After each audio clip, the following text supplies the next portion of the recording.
Le pare-choc chromé du Cadillac Escalade noir luisait sous le soleil impitoyable de Chicago, telle une promesse d'acier.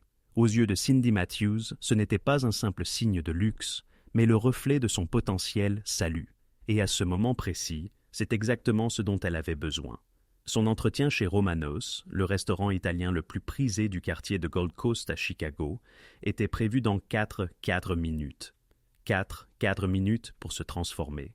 Passer d'une serveuse fauchée dont la vie ne tenait qu'à des épingles de sûreté et des prières désespérées, à une personne ayant l'air un tant soit peu employable. Accroupie près de la fenêtre du passager, les doigts de Cindy s'affairaient frénétiquement à l'intérieur de sa blouse blanche froissée. Son soutien-gorge n'avait cessé de glisser depuis le matin, et l'épingle de sûreté, astuce de fortune, avait finalement cédé à la gravité. « Allez, allez !» marmonnait-elle entre des dents serrées, se contorsionnant dans une pose digne d'un funambule. « Tiens bon juste 2 heures, 2 heures, et après, tu pourras t'effondrer tant que tu voudras. » À l'intérieur de l'escalade, Romeo Moretti observait la scène avec des yeux sombres et perçants, ne laissant rien lui échapper. Il était garé là depuis 20 minutes, attendant que son cousin Marco termine de collecter l'argent de la protection auprès de la bijouterie d'en face. Une routine habituelle du mardi, banale mais nécessaire. Ses doigts tambourinaient sur le volant en cuir alors qu'il surveillait la rue à travers des vitres teintées qui lui permettaient de tout voir sans rien révéler. Mais cette femme blonde, utilisant son véhicule d'une valeur de 180 000 dollars comme une cabine d'essayage personnel, représentait un divertissement inattendu. Ses genoux étaient maculés de terre, un bas filet s'étendait de sa cheville à sa cuisse, ses chaussures éraflées avaient connu des jours meilleurs, et elle se parlait avec l'énergie frénétique de quelqu'un dont les nerfs avaient rendu l'âme. Roméo s'adossa, un léger sourire aux lèvres. Dans son monde, fait de sang, d'argent et de coups calculés, les moments authentiques étaient rares. Tout n'était que transaction, jeu de pouvoir, pion déplacé sur un échiquier. Mais cette femme, elle était un chaos pur et sans filtre. « Bon, rouge à lèvres », dit-elle à son reflet, sortant un tube presque vide qui semblait avoir survécu à une guerre. « Tu peux le faire, Cindy. Aie l'air professionnel. Aie l'air de savoir quelle fourchette utiliser. Aie l'air de ne pas avoir dépensé tes 7 derniers dollars pour le bus. » Elle appliqua le rouge à lèvres d'une main tremblante, le tachant légèrement avant d'en essuyer le coin avec son petit doigt, puis sourit à son reflet avec un espoir désespéré. C'est alors que son visage se figea d'horreur, coincé entre ses deux incisives, aussi voyant qu'une enseigne lumineuse, se trouvait un énorme morceau d'épinard. « Oh, c'est pas vrai !» Sa voix se brisa d'incrédulité. « L'univers, sérieusement, franchement ?» Le sourire de Roméo s'élargit. Il aurait dû détourner le regard, la laisser à son humiliation privée, se concentrer sur sa tâche. Mais quelque chose chez elle, le feu dans ses yeux verts, même quand tout s'écroulait, sa manière de refuser d'abandonner, même quand le monde semblait vouloir la terrasser, retenait son attention. Elle grattait sa bouche, faisant des grimaces, allant de la constipation à la possession, son doigt creusant entre ses dents avec une absence totale de grâce et un maximum de désespoir. « Sors, sors !» siffla-t-elle à l'épinard, comme s'il s'agissait d'un ennemi personnel. Le doigt de Roméo plana sur le bouton de la fenêtre. C'était une idée déplorable. Il avait des principes, ne pas se mêler aux civils, ne pas transgresser le quatrième mur de sa vie méticuleusement construite, ne laisser personne entrevoir ce qui se cachait derrière le masque. Mais ces règles lui semblèrent soudain négociables. Il appuya sur le bouton. La fenêtre descendit avec un doux ronronnement mécanique, comme le destin qui se mettait en place. Cindy se figea en pleine excavation dentaire, un doigt toujours coincé dans sa bouche, les yeux écarquillés comme des soucoupes, alors qu'elle se retrouvait face à l'homme le plus terrifiant et le plus beau qu'elle ait jamais vu. Une mâchoire acérée capable de couper du verre, des yeux d'un noir profond comme le café de minuit, intenses, abyssaux. Une cicatrice traversait son sourcil gauche, lui conférant un air dangereux, qui envoyait des signaux d'alerte à travers tout son système nerveux. Des cheveux foncés parfaitement coiffés et un costume qui coûtait probablement plus que tout ce qu'elle possédait, y compris le collier de fausses perles de sa grand-mère. Oh mon Dieu, oh mon Dieu, oh mon Dieu. Besoin d'aide? Sa voix était douce, sombre, riche comme un whisky coûteux. Où devrais-je appeler un dentiste? Ou peut-être un exorciste? Le cerveau de Cindy lança un ordre clair. Cours. Mais ses jambes, accablées par l'humiliation et le choc, l'ignorèrent complètement. Elle retira lentement son doigt de sa bouche. Toujours pas d'épinards. Le salaud tenait bon pour sa vie. Et elle l'essuya sur son pantalon déjà ruiné. Un geste qu'elle regretta immédiatement, car elle avait l'air répugnante et impolie. Elle releva le menton, cherchant sa dignité au fond d'un baril vide. « Si vous trouvez mon amour-propre quelque part par ici, faites-le-moi savoir, » dit-elle, la voix légèrement étranglée. « Je crois que je l'ai perdu entre la panne de soutien-gorge et l'opération d'extraction végétale. » Un coin de sa bouche tressaillit. Pas exactement un sourire, mais quelque chose d'une émotion humaine traversa ses yeux dangereux. « La fenêtre était là, juste là, » continua Cindy, les mots s'échappant comme une digue qui se rompait. Toute brillante et réfléchissante, elle me jugeait. Je devais arranger les choses. Je devais. Elle fit un geste vague vers elle-même.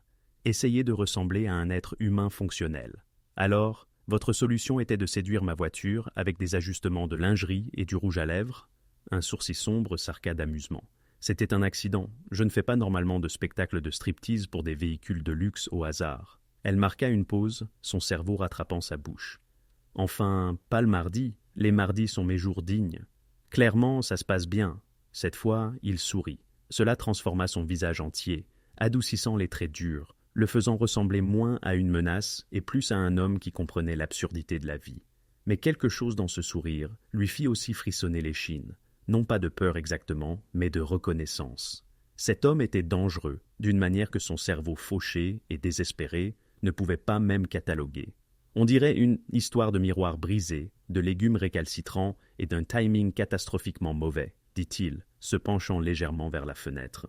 Son parfum l'enveloppa, coûteux, subtil, avec des notes de cèdre et quelque chose de plus sombre qu'elle ne pouvait identifier. « L'univers a une vendetta personnelle contre moi, » murmura Cindy, puis vérifia son téléphone.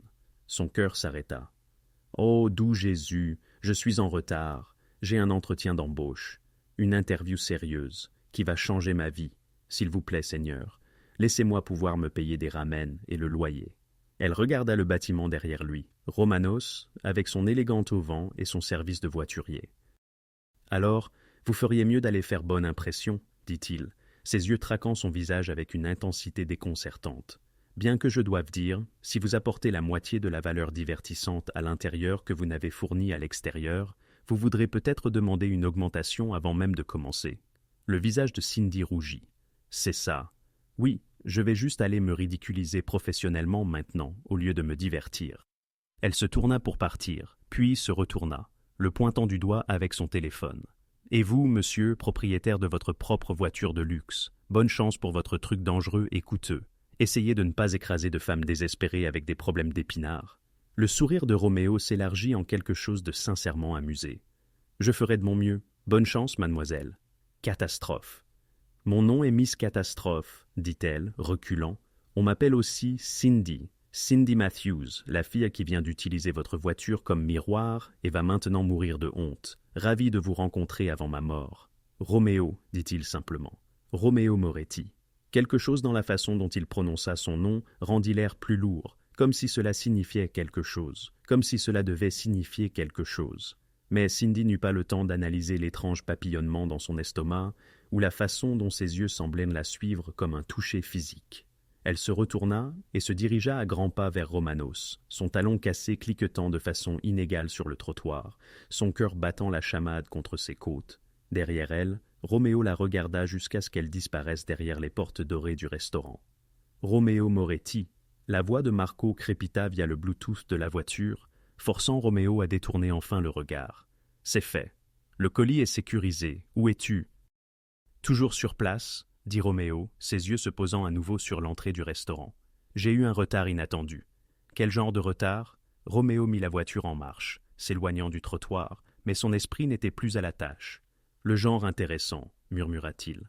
Ce que Roméo n'avait pas dit, c'est qu'il était le propriétaire de Romanos. Il la possédait depuis 3 ans, l'ayant prise en paiement d'un débiteur qui avait fait de mauvais choix. Le restaurant était une façade légitime pour des opérations moins légitimes, mais il générait réellement un profit. Et dans environ 5 minutes, la femme qui venait d'utiliser sa voiture comme miroir allait passer un entretien pour un poste de serveuse, un entretien qu'il allait personnellement mener.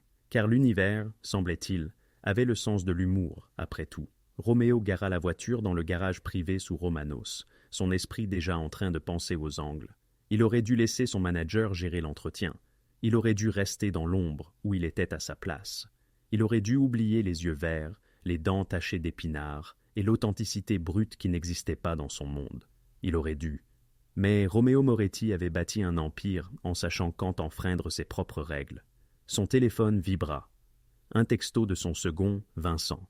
« Réunion ce soir. La famille Calibrasi passe à l'action. Nous devons réagir. » Roméo répondit par SMS. « J'y serai. 21 heures. » Puis, il rangea son téléphone, redressa sa cravate et se dirigea vers l'ascenseur privé du restaurant. Cindy Matthews ignorait que l'homme derrière la fenêtre allait devenir la complication la plus dangereuse de sa vie. Et Roméo ignorait que la serveuse fauchée, avec de l'épinard entre les dents, allait devenir sa bouée de sauvetage. Cindy fit irruption par l'entrée ornée du Romano, comme si elle fuyait une scène de crime. Son souffle court et saccadé, son maquillage probablement étalé de tous les diables, et une bretelle de soutien-gorge ayant enfin trouvé une liberté totale en glissant jusqu'à son coude, à l'intérieur de sa blouse. L'hôtesse, une femme grande et élégante, vêtue d'une robe noire coûtant plus que toute la garde-robe de Cindy, leva les yeux avec ce sourire poli qui dissimulait à peine le jugement. « Puis-je vous aider ?» Son ton laissait entendre qu'elle n'avait aucune intention de prodiguer la moindre aide. « En entretien !» haleta Cindy, s'efforçant de remettre discrètement sa bretelle de soutien-gorge tout en maintenant le contact visuel. « J'ai un entretien à 14 heures pour le poste de serveuse, Cindy Matthews. Je sais que je suis en retard. Je suis tellement désolé. Il y a eu un problème avec une voiture et des épinards, et elle se força à cesser son bavardage. Je suis là. » L'expression de l'hôtesse ne changea pas, mais quelque chose vacilla dans ses yeux. De la pitié peut-être, ou de l'embarras par procuration. « Bien sûr, Monsieur Moretti vous attend. » Le cerveau de Cindy marqua un arrêt brutal. « Pardon, qui ? Monsieur Moretti, le propriétaire. Il conduit personnellement les entretiens aujourd'hui. » Elle fit un geste vers un couloir. « La deuxième porte à gauche. Essayez de ne pas le faire attendre plus longtemps. » Le sang quitta le visage de Cindy. Moretti. Romeo Moretti. Le type de la voiture était Romeo Moretti, le propriétaire des Romanos. L'homme devant lequel elle venait de faire un striptease, accidentel certes, était sur le point de l'interviewer. « Sérieusement ?» Cindy se reprit. « Merci, je vais juste aller mourir tranquillement dans son bureau maintenant. » Elle descendit le couloir, les jambes chancelantes, chaque pas s'apparentant à une marche vers l'exécution. Le restaurant était magnifique, tout en acajou riche, un éclairage doux et ce silence coûteux que l'argent pouvait acheter. Une musique classique émanait subtilement de haut-parleurs cachés. L'odeur de pain frais et d'herbe flottait dans l'air. C'était le genre d'endroit où les dettes étudiantes de Cindy venaient se moquer d'elle. Elle s'arrêta devant la deuxième porte, leva la main pour frapper, puis hésita. Fuir. Elle pouvait encore fuir. Il y avait d'autres restaurants, d'autres boulots, d'autres moyens d'éviter de mourir d'humiliation. Mais son compte bancaire affichait 3,47 $. Son loyer était dû dans 5 jours. Sa colocataire avait déjà menacé de changer les serrures. Elle frappa. « Entrez !» Cette même voix sombre et douce, celle de la voiture. Cindy poussa la porte et entra dans un bureau qui semblait tout droit sorti d'un film de gangster. Mobilier en cuir, bureau en bois sombre, fenêtre du sol au plafond donnant sur Michigan Avenue. Et derrière ce bureau, arborant un léger sourire en coin qui devrait être illégal, était assis Romeo Moretti.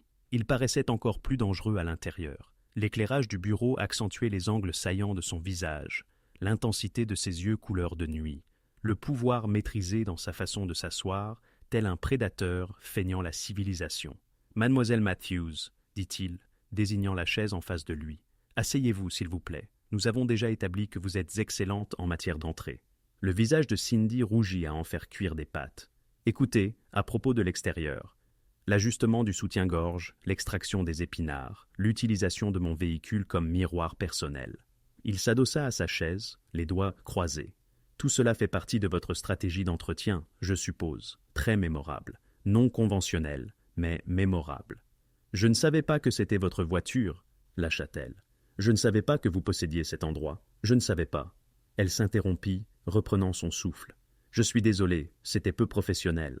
Tout cela. »« Je peux partir si vous voulez. »« Asseyez-vous, Cindy. » Quelque chose dans la façon dont il prononça son nom, avec ce léger accent d'autorité, fit que ses jambes se plièrent automatiquement et qu'elle s'écroula sur la chaise.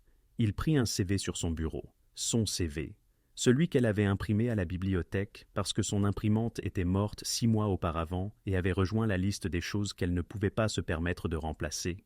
Cindy Matthews, lut-il à voix haute. 24 ans, diplôme d'associé en hôtellerie d'un collège communautaire, 3 ans d'expérience chez Denny's, 2 ans dans un diner à Pilson, qui a depuis fermé, et 6 mois dans un bar à cocktails à Wicker Park. Il leva les yeux. Vous bougez beaucoup. Les entreprises n'arrêtent pas de fermer, dit Cindy, le menton levé. Il s'avère que je porte la poisse. Chaque endroit où je travaille finit par fermer. Alors, si vous êtes superstitieux, vous devriez probablement embaucher quelqu'un d'autre. Ou vous êtes juste doué pour choisir des établissements moribonds. Ses yeux ne la quittèrent pas. Pourquoi Romanos?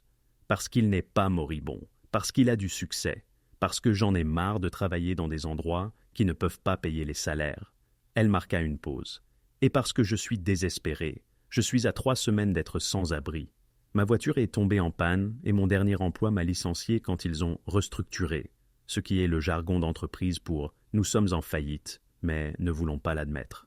L'expression de Roméo ne changea pas, mais quelque chose se modifia dans ses yeux.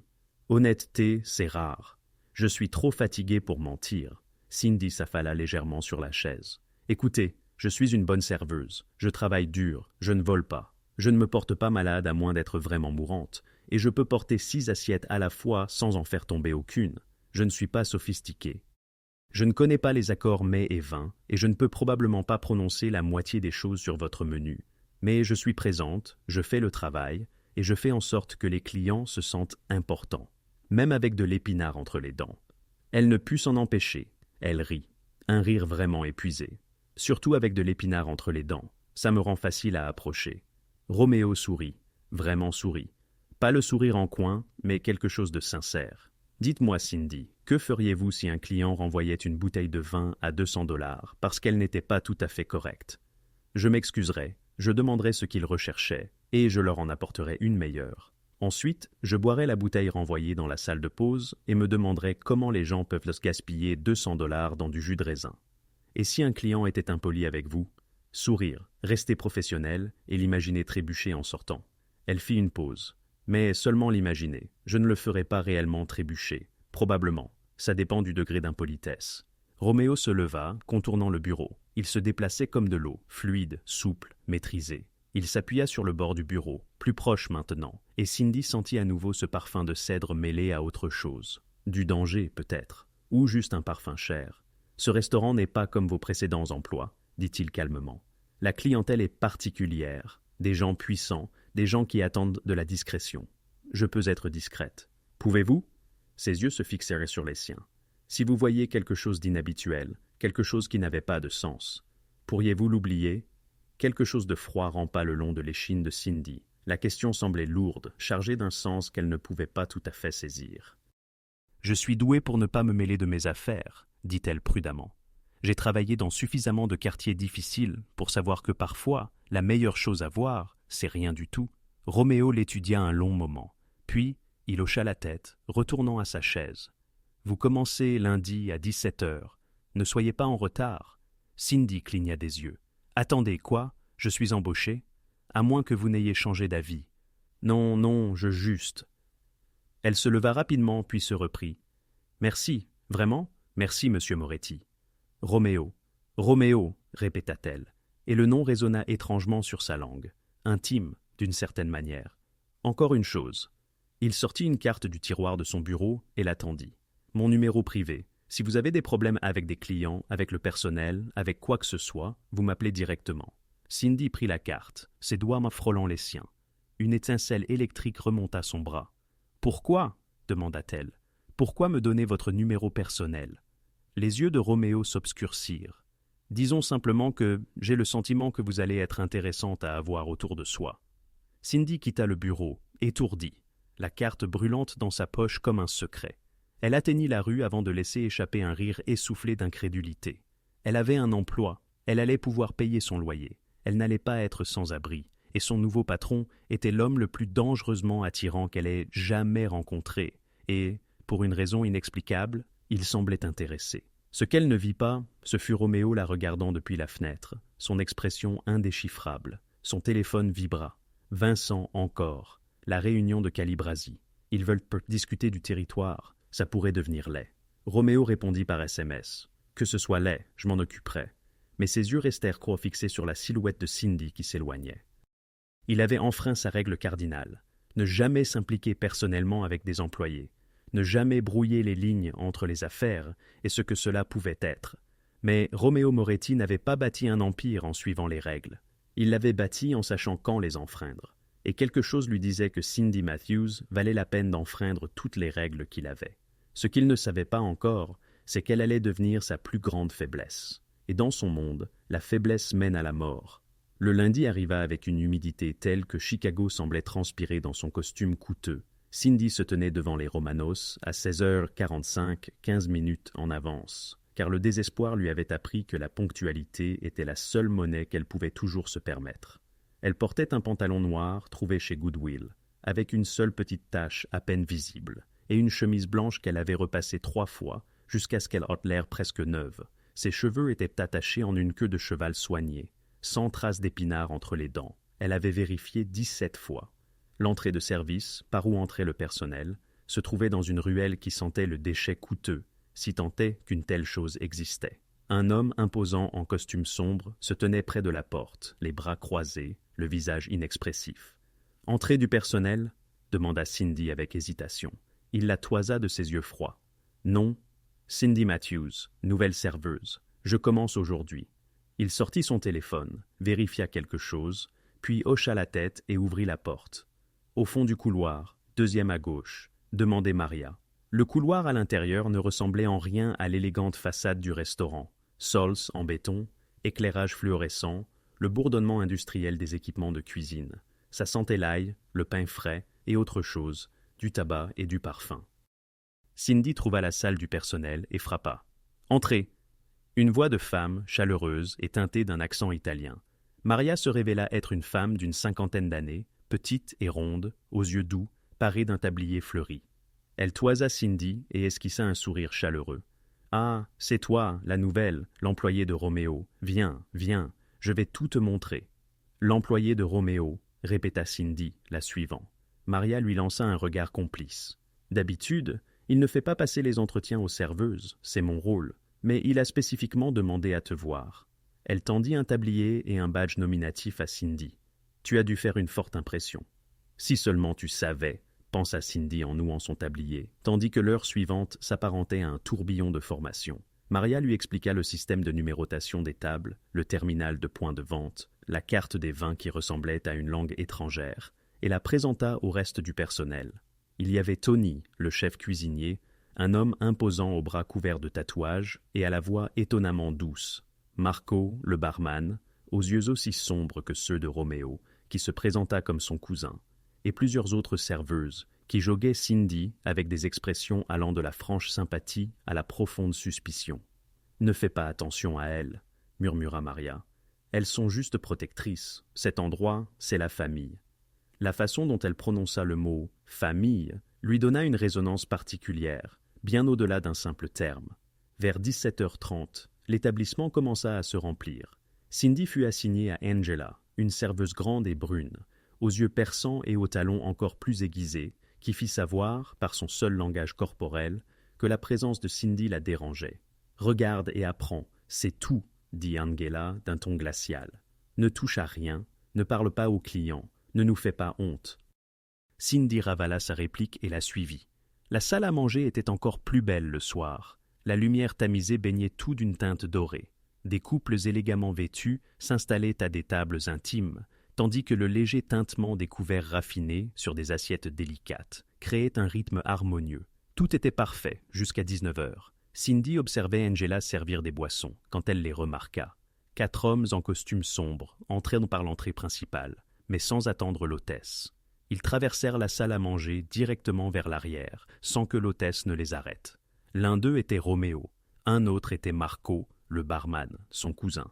Les 2 autres étaient des inconnus, plus âgés, au physique plus dur, avec le genre de visage qui avait tout vu et fait pire encore. Ils disparurent derrière une porte discrète, marquée « Privé », que Cindy n'avait jamais remarquée auparavant. « Ne fixe pas », murmura Angela en agrippant le bras de Cindy. Règle numéro 1, tu ne vois rien, compris? Je ne fixais pas. Si, tu l'as fait, arrête. La poigne d'Angela se resserra. Certaines choses ici ne te regardent pas. Fais en sorte que ça continue si tu veux garder ce travail. Cindy hocha la tête, le cœur battant à tout rompre.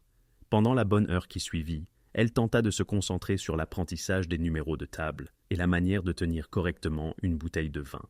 Mais son attention ne cessait de revenir vers cette porte privée. À 20h15, des voix s'élevèrent derrière cette porte, résonnant dans le restaurant. L'établissement entier sembla se crisper. Les serveuses accélérèrent le pas. Tony sortit de la cuisine, essuyant ses mains, le visage sombre. Marco apparut derrière le bar, ne préparant plus de boisson, mais observant cette porte avec une tension prête à surgir. Puis, la porte s'ouvrit. Les deux étrangers sortirent les premiers, le visage rouge de colère. L'un d'eux tenait sa main. Cindy distingua du sang entre ses doigts. « Tu le regretteras, Moretti !» cria l'homme blessé. La famille Calibrasi n'oublie jamais. Roméo apparut dans l'embrasure de la porte, parfaitement calme, pas un cheveu de travers, mais quelque chose dans ses yeux glaça le sang de Cindy. Ce n'était plus l'homme amusé de la voiture, ce n'était même plus le patron professionnel de l'entretien, c'était quelqu'un d'autre entièrement. « Dis à ton patron, » dit Roméo, sa voix basse mais audible dans le restaurant désormais silencieux, que Chicago a des règles. Il les a enfreintes. Ceci était son avertissement. La prochaine fois, ce ne sera pas seulement sa main qui saignera. Les hommes partirent, et lentement, incroyablement, le restaurant reprit ses activités normales. Les clients recommencèrent à manger comme si rien ne s'était passé, comme s'ils n'avaient pas été témoins d'une menace proférée avec une sérénité terrifiante. « La table 6 a besoin d'eau, » dit Angela à Cindy, sa voix légèrement tremblante. « Vas-y maintenant. » Cindy saisit une carafe d'eau d'une main engourdie et s'approcha de la table 6. Un couple âgé lui sourit gentiment, comme si le monde n'avait pas basculé sur son axe. Elle remplit leur verre, l'esprit en ébullition. Quel genre de restaurant était-ce? À quoi venait-elle d'assister? Et dans quoi diable s'était-elle fourrée? À 22h, son service se termina. Cindy enleva son uniforme dans le vestiaire, ses mains tremblant encore légèrement. Elle saisit son sac à main et se dirigea vers la sortie de service. Cindy, elle se retourna. Roméo se tenait dans le couloir, veste enlevée, manches retroussées, l'air de sortir d'une longue journée d'affaires parfaitement normales et légales. « Monsieur Moretti ?»« Roméo. Je partais. Accompagne-moi. » Ce n'était pas une question. Ils traversèrent le couloir en silence. Roméo ouvrit une porte qu'elle n'avait pas remarquée auparavant. Son bureau, différent de la salle d'entretien, était plus petit, plus personnel. Un bureau couvert de papier, un coffre-fort dans un coin, des photos au mur, des photos de famille. Elle reconnut Roméo enfant avec une femme qui devait être sa mère. Roméo avec un groupe d'hommes en costume, tous souriants, tous l'air dangereux. « Assieds-toi, dit-il. » Cindy s'assit. Roméo versa 2 verres de whisky d'une carafe en cristal et lui en tendit un. Elle le prit, refusait semblant être une mauvaise idée. « Tu as vu quelque chose ce soir, dit-il. Non pas une question, mais une affirmation. Je n'ai rien vu. Le mensonge vint automatiquement. Cindy. Il s'assit sur le bord de son bureau, assez près pour qu'elle puisse voir la légère échymose sur ses phalanges. « N'insulte pas mon intelligence. Tu as vu. La question est, que vas-tu faire à ce sujet ?» Sa gorge se serra. « J'ai besoin de ce travail. » Ce n'est pas une réponse. Elle croisa son regard. « Alors, voici une réponse. Je ne sais pas ce que j'ai vu. Je ne sais pas ce qu'est réellement cet endroit. Et je suis assez intelligente pour savoir que poser des questions est probablement un bon moyen de finir en sang, comme la main de ce type. » L'expression de Roméo ne changea pas, mais quelque chose scintilla dans ses yeux. De l'approbation, peut-être. « Tu as raison, les questions sont dangereuses. » Il but une gorgée de son whisky. « Mais tu es déjà impliquée maintenant, Cindy, au moment où je t'ai embauchée, au moment où tu as franchi cette porte, au moment où tu as vu ce que tu as vu. Je peux démissionner. » Sa voix était à peine un murmure. « Tu pourrais. » Il posa son verre. « Mais tu ne le feras pas, parce que tu as besoin d'argent, parce que tu es à 3 semaines d'être sans abri, tu te souviens, et parce que... » Il se pencha légèrement en avant. « Tu es curieuse, je le vois dans tes yeux. Tu veux comprendre. » Il avait raison. Bonté divine, il avait raison. « Qu'est-ce que cet endroit ?» demanda-t-elle. « Vraiment ?» Roméo sourit, mais son sourire n'atteignit pas ses yeux. « C'est un restaurant, un très bon. C'est tout ce que tu as besoin de savoir pour l'instant. Et les hommes, le sang, les menaces. Des conflits commerciaux, ça arrive. » Il se leva et marcha vers la fenêtre donnant sur l'allée. « Chicago a de nombreux visages, Cindy. celui que les touristes voient, l'architecture, le lac, la deep dish pizza, et celui d'en dessous, celui qui fonctionne selon des règles différentes. Les règles de la mafia, dit Cindy, le mot lui semblant étranger sur la langue. Roméo se tourna vers elle, et un instant, elle vit quelque chose de vulnérable traverser son visage. Puis, ce fut parti, remplacé par ce masque de contrôle. C'est un mot dangereux. Mais ai-je tort? Il revint vers elle, se tenant assez près pour qu'elle doive incliner la tête en arrière pour croiser son regard. « Écoute très attentivement, dit-il doucement. Tu as deux choix. Tu peux sortir par cette porte tout de suite. Je te paierai pour ce soir, te donnerai une référence, et tu n'entendras plus jamais parler de moi. Ou tu restes. Tu travailles ici, tu fais ton travail. Tu gardes les yeux baissés et la bouche fermée sur les choses qui ne te concernent pas. Et en retour, tu seras protégé, bien payé, en sécurité. En sécurité de quoi? Sa mâchoire se crispa. De tout le monde, parce que tu es à moi maintenant, Cindy. Tu travailles pour moi, et je protège ce qui est à moi. La possessivité dans sa voix aurait dû lui faire peur. Au lieu de cela, elle lui fit frissonner l'échine pour des raisons entièrement différentes. « J'ai besoin de temps pour réfléchir », réussit-elle à articuler. « Tu as jusqu'à demain. » Il lui tendit une enveloppe. « La paie de ce soir, plus un bonus. Considère cela comme un incitatif à la signature. » Cindy l'ouvrit. 500 $, pour 4 heures de travail. « Roméo, c'est trop. » « Mais c'est exactement ce que tu vaux. » Ses doigts effleurèrent les siens alors qu'il fermait sa main autour de l'enveloppe. Demain, Cindy choisit. Elle partit, hébétée, l'enveloppe lourde dans son sac, ses paroles pesantes dans son esprit. Dehors, la nuit de Chicago était fraîche sur sa peau rougie. Elle marcha vers l'arrêt de bus, l'esprit en ébullition. Elle aurait dû fuir, aurait dû prendre l'argent et disparaître. Une voiture s'arrêta à côté d'elle, un escalade. La vitre descendit. Roméo la regarda depuis le siège du conducteur. « Monte, je te ramène. Je peux prendre le bus. »« Monte, Cindy. » Elle monta. Ils roulèrent en silence à travers la ville scintillante. Cindy lui donna son adresse. Un immeuble d'appartements délabré à Pilson qui paraissait pire la nuit que le jour. Une fois arrivé, Roméo ne déverrouilla pas immédiatement les portes. « Tu devrais savoir, » dit-il tranquillement, fixant droit devant lui. « Une fois que tu es dedans, vraiment dedans, il n'y a pas de sortie facile. Tu essaies de me faire peur, j'essaie d'être honnête. » Il se tourna vers elle. « Parce que je ne veux pas que tu choisisses ça et que tu le regrettes ensuite. Je ne veux pas quoi? Je ne veux pas être la raison pour laquelle tu seras blessé. » La vulnérabilité dans sa voix ouvrit une brèche dans la poitrine de Cindy. « Pourquoi est-ce que tu t'en soucies? » murmura-t-elle. « Tu ne me connais même pas. » Roméo tendit la main, replaça une mèche de cheveux derrière son oreille. Le geste était si doux, si à l'opposé de tout le reste de lui. « C'est le problème, » dit-il. « Je veux. » Puis, il déverrouilla la porte. Cindy descendit, les jambes tremblantes. « Demain, » lui rappela Roméo. Elle hocha la tête et marcha vers son immeuble sans se retourner. Dans son petit appartement, elle compta l'argent de nouveau. 500 $, assez pour le loyer, assez pour la nourriture, assez pour arrêter de se noyer un petit moment. Mais cela avait un prix. Roméo Moretti n'était pas juste un patron. Il était autre chose, quelque chose de périlleux, une situation qui devrait la pousser à fuir éperdument. Alors, pourquoi son choix était-il déjà gravé dans son esprit? Pourquoi savait-elle, au plus profond d'elle-même, qu'elle allait demeurer? Cindy retourna chez Romano le soir suivant, sa décision prise et une peur glaciale lui transperçant les veines. Elle trouva Roméo dans son bureau, les papiers éparpillés sur son bureau, incarnant parfaitement l'homme d'affaires respectable, à l'exception du pistolet qu'elle distinguait désormais dans un étui, sous sa veste. « Je reste », déclara-t-elle depuis l'embrasure de la porte. Roméo leva les yeux, son regard sombre sondant son visage. « Es-tu sûr? »« Non, mais je reste quand même. » Une expression qui aurait pu être du soulagement traversa ses traits. « Alors, nous devons établir quelques règles fondamentales. » Au cours de la semaine suivante, Cindy s'imprégna du rythme de Romano. Le restaurant fonctionnait sur 2 niveaux, le visible et l'invisible.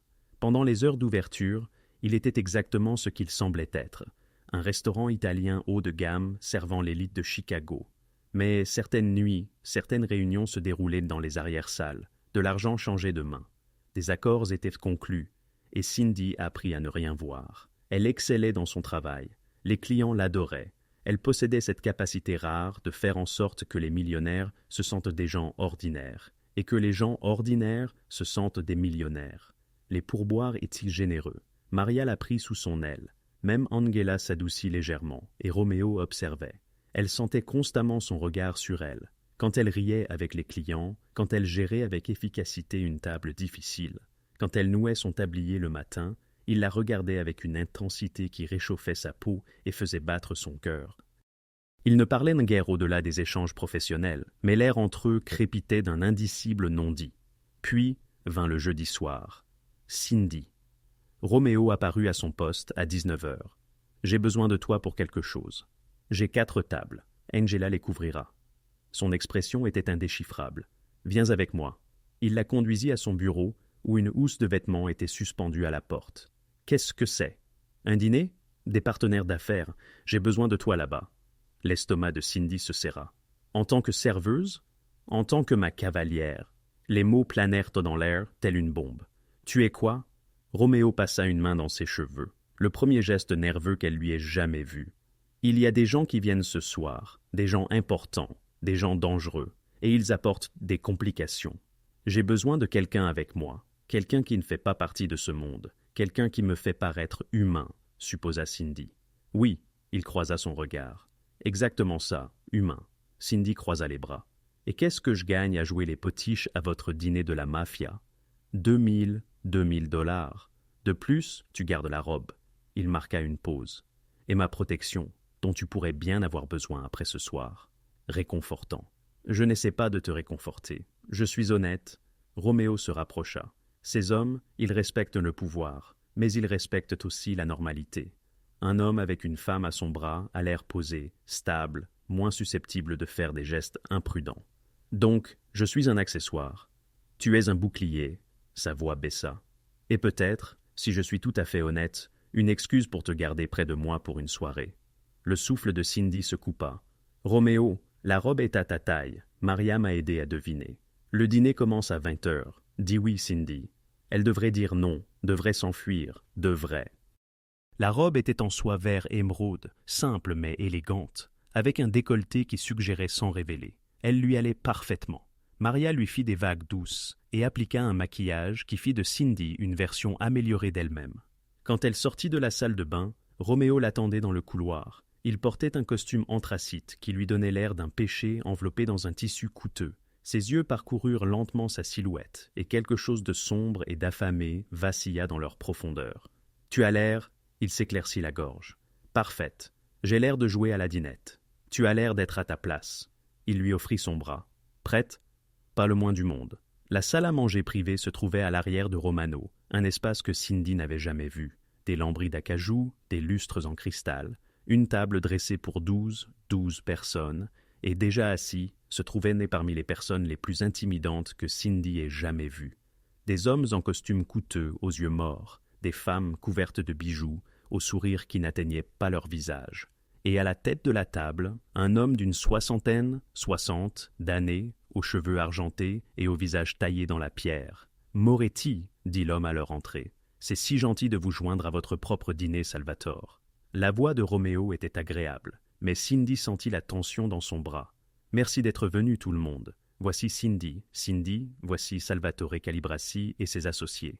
Calibrassi, le nom de l'homme ensanglanté la semaine dernière. » Le sourire de Cindy sembla figé, tandis que Roméo tirait sa chaise. Elle s'assit, hyper consciente des regards qui l'évaluaient, calculant sa valeur, son but. « Une petite amie, Roméo ?» Le sourire de Salvatore était acéré. « Comme ses domestiques. Un homme a besoin d'équilibre, » répondit Roméo avec fluidité, prenant place à côté de Cindy. Sa main trouva la sienne sous la table, la serra un fois. Avertissement ou réconfort, elle ne pouvait le dire.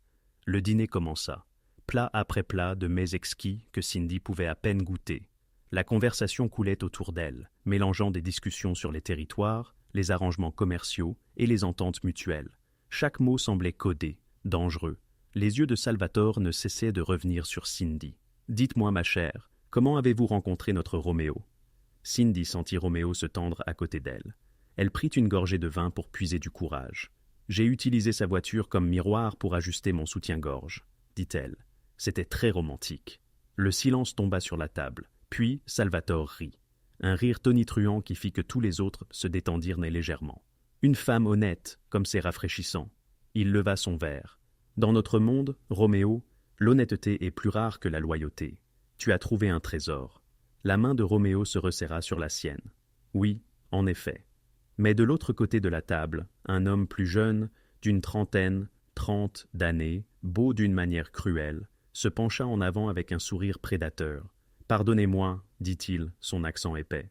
Je suis Enzo, le neveu de Salvatore, et je dois dire, Roméo, vous avez un goût exquis. » Ses yeux parcoururent Cindy d'une manière qui lui donna la chair de poule. Peut-être trop exquis pour un seul homme à apprécier seul. La température de la pièce chuta de 10 degrés. Attention Enzo, la voix de Roméo était de la soie sur de l'acier. Vous admirez quelque chose qui ne vous appartient pas. J'apprécie simplement la beauté, sourit Enzo plus largement. Sûrement, ça ne vous dérange pas de partager le spectacle, à moins, il se pencha en arrière. À moins qu'il n'y ait quelque chose de plus ici qu'un joli visage au dîner, à moins que celle-ci ne compte vraiment. C'était un test. Cindy le réalisa avec une clarté cristalline. Ils testèrent la faiblesse de Roméo, et elle en était la preuve.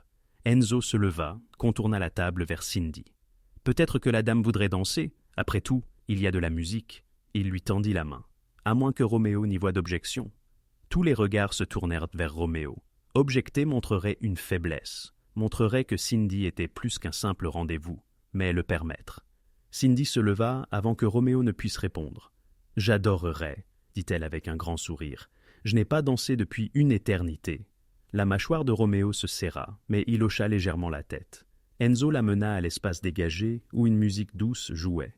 Sa main se posa sur sa taille, la tirant plus près que la bienséance ne le permettait. Son autre main serra la sienne trop fortement. « Vous êtes très courageuse, » murmura-t-il à son oreille. « Ou très stupide. Lequel des deux est-ce, Bella ?»« Probablement les deux, » répondit Cindy, son sourire figé. « J'ai tendance à faire des choix de vie douteux. » Comme Roméo Moretti, sa main glissa plus bas sur son dos. « Savez-vous quel genre d'homme il est vraiment, ce qu'il a fait, le sang sur ses mains qui ont tenu les vôtres? J'en sais assez. » Vraiment? Il la fit tournoyer, la ramena contre sa poitrine. « C'est un tueur, Cara, un beau monstre. Et les monstres n'aiment pas, ils consument. » Par-dessus l'épaule d'Enzo, Cindy aperçut Roméo. Il restait parfaitement immobile, mais ses phalanges d'étaient blanches autour de son verre de vin. Leurs yeux se rencontrèrent à travers la pièce. Et à cet instant, elle le vit. La rage à peine contenue, la possessivité, la peur. Il se préoccupait d'elle. Ce n'était pas seulement une question d'affaires ou d'apparence, c'était réel. « Vous vous trompez, » dit Cindy doucement à Enzo. « À propos des monstres, parfois ce ne sont que des hommes qui essaient de protéger ce qui compte. » Enzo rit. « Quelle loyauté! Voyons combien de temps elle dure quand. » « Assez. » La voix de Roméo coupa la musique. Il était debout, la main tendue vers Cindy. La danse est terminée. Ce n'était pas une requête. Enzo sourit mais la relâcha. Bien sûr, je ne voudrais pas abuser. Cindy traversa la pièce jusqu'à Roméo. Sa main attrapa la sienne, la tira près de lui. Trop près pour la bienséance. Son autre main passa à sa taille, l'ancrant à lui tandis qu'il commençait à bouger au rythme de la musique. « Il t'a touché ?» La voix de Roméo était une fureur à peine contenue. « Rien que je ne puisse gérer. » Cindy, ses yeux brûlaient les siens. « Il t'a touché ?»« Il te testait, nous testait. Je l'ai géré. » La main de Roméo se resserra sur sa taille. « S'il t'avait fait du mal ?» Mais il ne l'a pas fait. Elle leva les yeux vers lui, vit la violence à peine contenue dans son expression. « Roméo, je vais bien. Tu ne devrais pas être ici. C'était une erreur. Je n'aurais pas dû. » Il s'arrêta, sa mâchoire contractée. « Ne pas faire quoi? Ne pas t'avoir laissé approcher de cela. De moi. » Sa voix se fit un murmure. « Tu n'es pas en sécurité avec moi, Cindy. Tu ne le seras jamais. » « Peut-être que je ne veux pas être en sécurité. » Ses yeux s'assombrirent. « Ne dis pas ça. »« Pourquoi pas? C'est la vérité. » Elle s'approcha, leur corps presque l'un contre l'autre.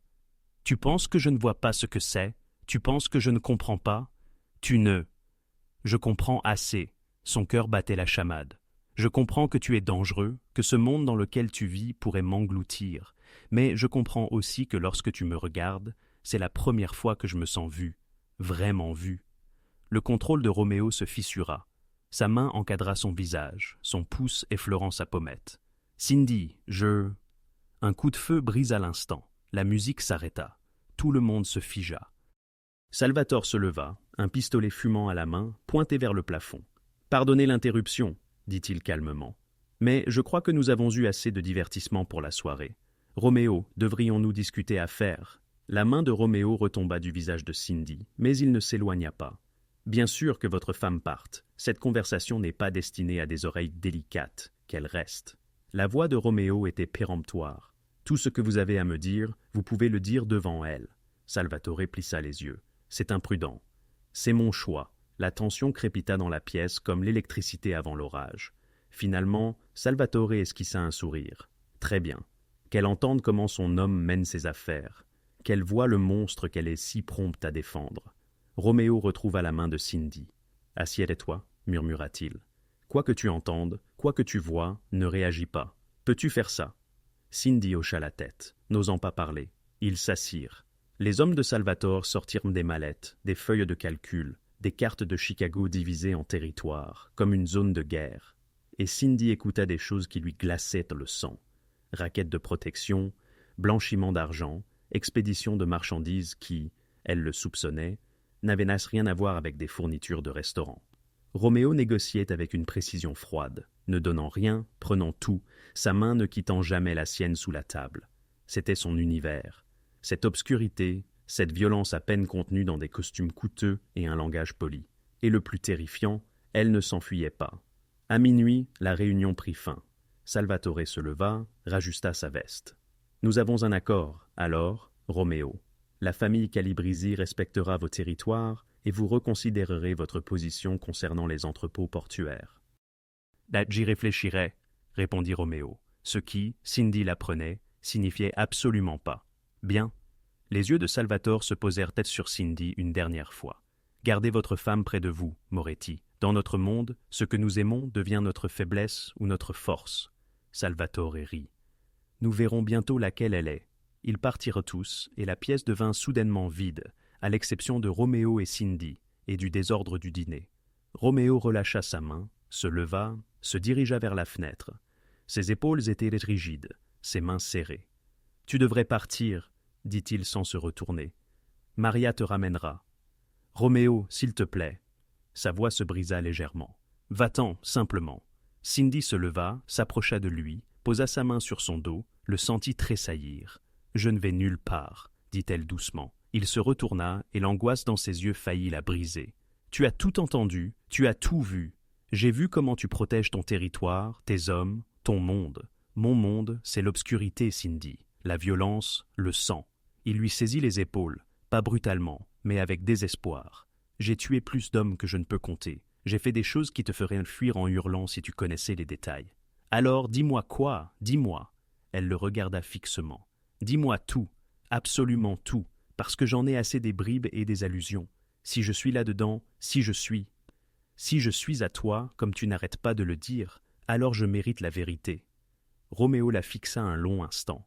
Puis il la relâcha, se dirigea vers son bureau, sortit une bouteille de whisky et 2 verres. « Assieds-toi, dit-il, parce qu'une fois que je commence à parler, il n'y a pas de retour en arrière. » Cindy s'assit et Roméo lui raconta tout. Son père, qui avait bâti l'empire Moretti sur le sang et la loyauté. Sa mère, morte quand il avait 12 ans, un message d'une famille rivale délivré par des balles. Comment il avait pris la relève à 23 ans quand son père avait eu une crise cardiaque. Comment il avait consolidé le pouvoir, éliminé les menaces, construit quelque chose de plus fort. Comment il avait essayé de se légitimer, mais l'attrait des vieilles méthodes était trop fort. Comment il avait tué son premier homme à 17 ans et n'avait pas bien dormi depuis. Comment chaque décision était calculée, chaque relation transactionnelle, chaque moment une partie d'échec, jusqu'à elle. « Toi, dit-il, sa voix rauque, tu es la première chose en 10 ans qui n'était pas de la stratégie.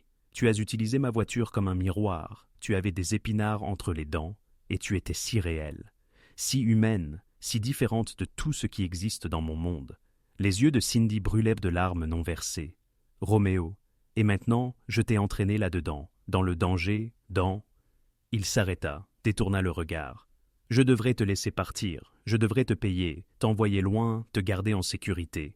Mais tu ne le feras pas. Non, » il la regarda à nouveau. « Parce que je suis égoïste, parce que je te veux près de moi, Parce que quand je te regarde, je me souviens de ce que ça fait d'être autre chose qu'un monstre. Cindy se leva, s'approcha de lui, encadra son visage entre ses mains. Alors sois égoïste, murmura-t-elle. Garde-moi près de toi, laisse-moi décider ce que je peux gérer. Cindy, elle l'embrassa, coupa ses protestations, ses avertissements, ses peurs avec ses lèvres sur les siennes. Pendant un battement de cœur, il se figea. Puis, il la tira contre lui avec une désespérance qui lui coupa le souffle. Ses mains s'emmêlèrent dans ses cheveux. Sa bouche se déplaça sur la sienne comme un homme qui se noie, et elle était l'air. Quand ils se séparèrent enfin, tous deux haletants, Roméo pressa son front contre le sien. « Tu es à moi maintenant, souffla-t-il. Tu comprends ça? Dans mon monde, ça signifie quelque chose. Ça signifie que je te protège. Ça signifie que quiconque te touche me le paiera. Ça signifie. Ça signifie que je suis à toi, acheva Cindy. Et tu es à moi. C'est comme ça que ça marche, n'est-ce pas? Un fantôme de sourire effleura ses lèvres. Oui. Alors arrête d'essayer de me repousser. Je n'arrêterai jamais d'essayer de te garder en sécurité. C'est différent. Elle sourit. Ça, je peux vivre avec. Il l'embrassa de nouveau, plus doucement cette fois. Une promesse plutôt qu'un acte de désespoir. Quand ils quittèrent finalement le restaurant à 2 heures du matin, la main de Roméo serrant fermement la sienne, Cindy savait que tout avait changé. Elle avait vu l'obscurité, entendu la vérité, compris le danger, et elle avait choisi de rester malgré tout. Ce qu'elle ignorait, c'est qu'Enzo Calibrasi était assis dans sa voiture de l'autre côté de la rue, les regardant partir ensemble. Alors, dit-il dans son téléphone, Roméo Moretti a finalement trouvé une faiblesse. À l'autre bout, son oncle Salvatore rit. Alors, nous savons exactement comment le briser. Les 2 semaines suivantes se déroulèrent dans un tourbillon de moments volés et d'une normalité dangereuse. Cindy travaillait ses quarts de travail chez Romanos, et Roméo trouvait des prétextes pour être près d'elle, vérifiant les tables, discutant des sélections de vin, sa main effleurant la sienne lorsqu'il passait. Il ne se cachait ni flux. Le personnel le savait, les clients réguliers le soupçonnaient. Et dans l'univers de Roméo, les rumeurs voyageaient vite. « Tu le ramollis », lui dit Marco un soir, son ton se situant entre l'avertissement et l'approbation. « En 10 ans, je ne l'ai jamais vu sourire comme il le fait quand tu entres. Est-ce grave ?» L'expression de Marco s'assombrit. Dans notre monde, oui, la tendresse vous tue. Mais Roméo ne semblait pas s'en soucier. Il l'emmena dans son penthouse surplombant le lac, tout en baie vitrée et en vide coûteux qui ressemblait plus à un musée qu'à une maison. « Je ne vis pas vraiment ici, avoua-t-il en versant du vin. J'y existe. Il y a une différence. » Cindy explora, touchant les tranches de livres non lus, les comptoirs de marbre froid. C'est magnifique, mais solitaire. C'est une description exacte de la majeure partie de ma vie. Il s'approcha d'elle par derrière, passa ses bras autour de sa taille. « Jusqu'à toi. » Elle se retourna dans son étreinte. « Roméo, je dois te demander quelque chose. La famille Calibrasi, Enzo, ce dîner, que se passe-t-il réellement ?» Sa mâchoire se serra. Des disputes de territoire. Salvatore veut le contrôle des entrepôts portuaires. Ils valent des millions en termes d'accès au transport maritime. Et tu ne vas pas les céder. Je ne peux pas. Ces entrepôts sont mon moyen de transition vers des affaires légitimes, des importations légales, un commerce réel. Si je les donne à Salvatore, je retourne à l'argent sale uniquement. Tu essaies de rentrer dans le droit chemin. J'essaie de construire quelque chose qui ne nécessite pas la violence pour se maintenir. Son pouce traça son pommette. Quelque chose dont je n'aurais pas honte de laisser un jour. Pour qui? Pour toi? Les mots furent à peine un murmure. Pour nous, s'il peut y avoir un nous. Le cœur de Cindy se serra. Il y a déjà un nous. Il l'embrassa, un baiser profond et possessif, la soulevant sur le comptoir. Ses mains glissèrent le long de ses cuisses, et elle haleta contre sa bouche. Son téléphone sonna. Roméo recula avec un juron, vérifia l'écran. Son expression devint froide. « Je dois prendre ça. » Il se dirigea vers la fenêtre, parla rapidement en italien. Cindy n'attrapa que des fragments. « Entrepôt ce soir. Gère ça. » Quand il raccrocha, l'homme tendre avait disparu. Le chef était de retour. « Je dois y aller. Il y a une situation. » Mais quel genre de situation? Le genre dont tu n'as pas à te soucier. Il attrapa sa veste. « Reste ici. Je reviens dans quelques heures. »« Roméo, s'il te plaît. »« Cindy, fais-moi simplement confiance. » Il partit. Cindy attendit 1 heure, puis 2. Puis elle fit quelque chose de stupide. Elle appela Marco. « Où est-il » demanda-t-elle. Silence. Puis « Tu ne veux pas savoir. »« Dis-moi quand même. »« Entrepôt portuaire. » Mais Cindy, ne. Elle raccrocha, attrapa sa veste et appela un Uber. Le quartier des entrepôts était exactement aussi dangereux qu'il apparaissait dans les films. Sombre, abandonné, le genre d'endroit où de mauvaises choses arrivaient et personne ne posait de questions. Cindy trouva l'adresse que Marco lui avait donnée à contre-cœur.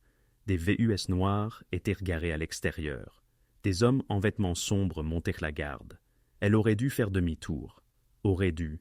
Une main lui saisit la bouche. Elle tenta de crier, mais une autre main lui immobilisa les bras. Eh bien, la voix d'Enzo ronronna à son oreille. La petite chérie de Roméo, toute seule, quelle négligence de sa part. La terreur la traversa. Elle mordit fort sa main. Enzo jura, relâcha sa bouche, mais garda ses bras verrouillés. Vive et pleine d'entrain, j'aime ça. Laisse-moi partir. Je ne crois pas. Il la traîna vers une voiture noire. Vois-tu, tu vas m'aider à donner une leçon à Roméo sur le respect de la famille Calibrasi. À l'intérieur de l'entrepôt, Roméo se tenait face à cinq des hommes de Salvatore. La situation était tendue, mais contrôlée. Une négociation sur les horaires d'expédition, rien de plus. Puis son téléphone vibra. Une photo. Cindy. La main d'Enzo dans ses cheveux. Un pistolet sur sa tempe. Le message. Les entrepôts où ces cervelles décorent ma voiture. Vous avez heure. Tout se figea en Roméo, puis s'embrasa. Puis il atteignit un espace au-delà de la rage. « Nous avons terminé ici, » dit-il aux hommes de Salvatore, sa voix d'un calme mortel. « Mais nous n'avons pas. » J'ai dit « Nous avons terminé. » Il appela Marco. « Rassemble tout le monde, chaque soldat que nous avons, et trouve Vincent. Dis-lui que c'est la guerre. » En moins de 30 minutes, Roméo avait réuni 15 hommes armés. Ils retracèrent sur l'emplacement d'Enzo grâce à des contacts, des pots de vin et des menaces. Une usine abandonnée à Englewood. Roméo conduisit comme si le diable lui-même le poursuivait, son esprit bloqué sur une seule image, le visage terrifié de Cindy. Il lui avait promis de la protéger, de la maintenir en sécurité, une promesse qu'il n'avait pas pu tenir. À l'intérieur de l'usine, Enzo avait sérieusement attaché Cindy à une chaise, au cœur d'une pièce désertée. Il évoluait lentement autour d'elle, délecté par sa peur palpable. « Roméo viendra pour toi », lança-t-il. « Et quand cela se produira, nous le liquiderons. Nous te transformerons en appât, éliminerons la concurrence et annexerons ses territoires. C'est d'une simplicité enfantine. »« Il te tuera le premier, » rétorqua Cindy, s'efforçant de conserver une voix stable. « Une telle foi, » ricana Enzo. « Mettons-la à l'épreuve. » Il appuya son arme contre son épaule. « Pas pour tuer, juste pour faire souffrir, » précisa-t-il avant de tirer. Le hurlement de Cindy résonna à travers l'usine. Le sang macula son vêtement. Une douleur fulgurante la traversa telle une flamme. « C'est la première, » dit Enzo avec calme. « Toutes les 10 minutes, une autre balle. Ultérieurement, Roméo te trouvera morte. Ou il abandonnera et tu mourras de toute manière. » C'est à ce moment précis que la porte explosa devant eux. Roméo se tenait sur le seuil, son arme levée, ses yeux dénués de toute émotion. « Éloignez-vous d'elle, » articula-t-il, sa voix privée de son humanité, « ou je repeindrai ces murs avec votre crâne. » Enzo afficha un sourire triomphant, positionna son arme sur la tempe de Cindy. « Lâchez votre arme, sinon. » Roméo tira. La balle toucha Enzo à l'épaule, le propulsant loin de Cindy. Avant qu'il ne puisse se ressaisir, Roméo était déjà de l'autre côté de la pièce, son arme pressée sous le menton d'Enzo. « Tu as touché à ce qui m'appartient, » murmura Roméo. « Tu lui as fait du mal, c'est une condamnation à mort. Tue-moi, et Salvatore le fera pour toi. Je m'en moque, » rétorqua Enzo. Le doigt de Roméo se crispait sur la gâchette. « Tu lui as fait du mal, Roméo » s'éleva la voix de Cindy, faible mais distincte. « Ne deviens pas davantage un monstre pour moi. » Il la regarda, maculée de sang, tremblante et en larmes, et quelque chose se brisa dans sa poitrine. « S'il te plaît, » murmura-t-elle, « j'ai besoin de toi, pas du monstre, toi. » La main de Roméo tremblait, puis il baissa son arme. « Dégage, » dit-il à Enzo. « Dis à ton oncle que c'est fini, les entrepôts restent les miens, et si qui que ce soit ose encore la toucher, j'anéantirai la famille Calabrasi, et je répandrai du sel sur la terre où vous vous êtes tenus. » Enzo s'éloigna en trébuchant, serrant son épaule blessée. Roméo s'agenouilla près de Cindy, coupant ses liens d'une main tremblante. « Je suis désolé, je suis tellement désolé. J'aurais dû me taire et me faire conduire à l'hôpital, » parvint à dire Cindy entre ses dents serrées. Il la porta jusqu'à sa voiture, roula à tombeau ouvert, comme si l'enfer lui-même les poursuivait. Il appela son médecin personnel, un homme qui ne posait jamais de questions et ne conservait aucun dossier. Dans l'appartement de Roméo, le docteur retira la balle et sutura la blessure. Elle a eu de la chance. Rien de vital n'a été touché. Elle guérira. Une fois seul, Roméo s'assit près du lit, tenant la main de Cindy comme si elle pouvait s'évanouir. « J'ai failli te perdre, dit-il d'une voix rauque. Mais tu n'as pas, parce que tu étais forte. » Parce que... Sa voix se brisa. « Cindy, je ne peux pas faire ça. Je ne peux pas te mettre en danger. Je ne peux pas. » « Roméo Moretti, si tu essaies de me repousser maintenant, je te tirerai dessus avec ton propre pistolet. » Il rit, un son brisé. « Tu as été blessé à cause de moi. Et tu m'as sauvé, c'est ce qui importe. » Elle lui serra la main. « Je ne vais nulle part. Nous sommes ensemble dans cette épreuve maintenant, même après cette nuit-là, surtout après cette nuit. » Elle le rapprocha d'eux. « Parce que cette nuit, je t'ai vu me choisir plutôt que la vengeance, choisir l'humanité plutôt que le monstre. Cela signifie quelque chose, n'est-ce pas ?» Roméo embrassa son front, ses joues, ses lèvres. « Je t'aime, murmura-t-il. Que Dieu m'aide, je t'aime. Je t'aime aussi, laissa échapper Cindy. Mon beau monstre. » De l'extérieur, Marco montait la garde. À l'intérieur, Vincent coordonnait leur stratégie de riposte contre la famille Calabrasi. Pendant ce temps, dans un hôpital de la ville, Enzo passa un coup de fil. « Elle est sa faiblesse, mon oncle. Utilisez-la judicieusement. Et Roméo Moretti nous donnera tout ce que nous désirons. » Salvatore sourit.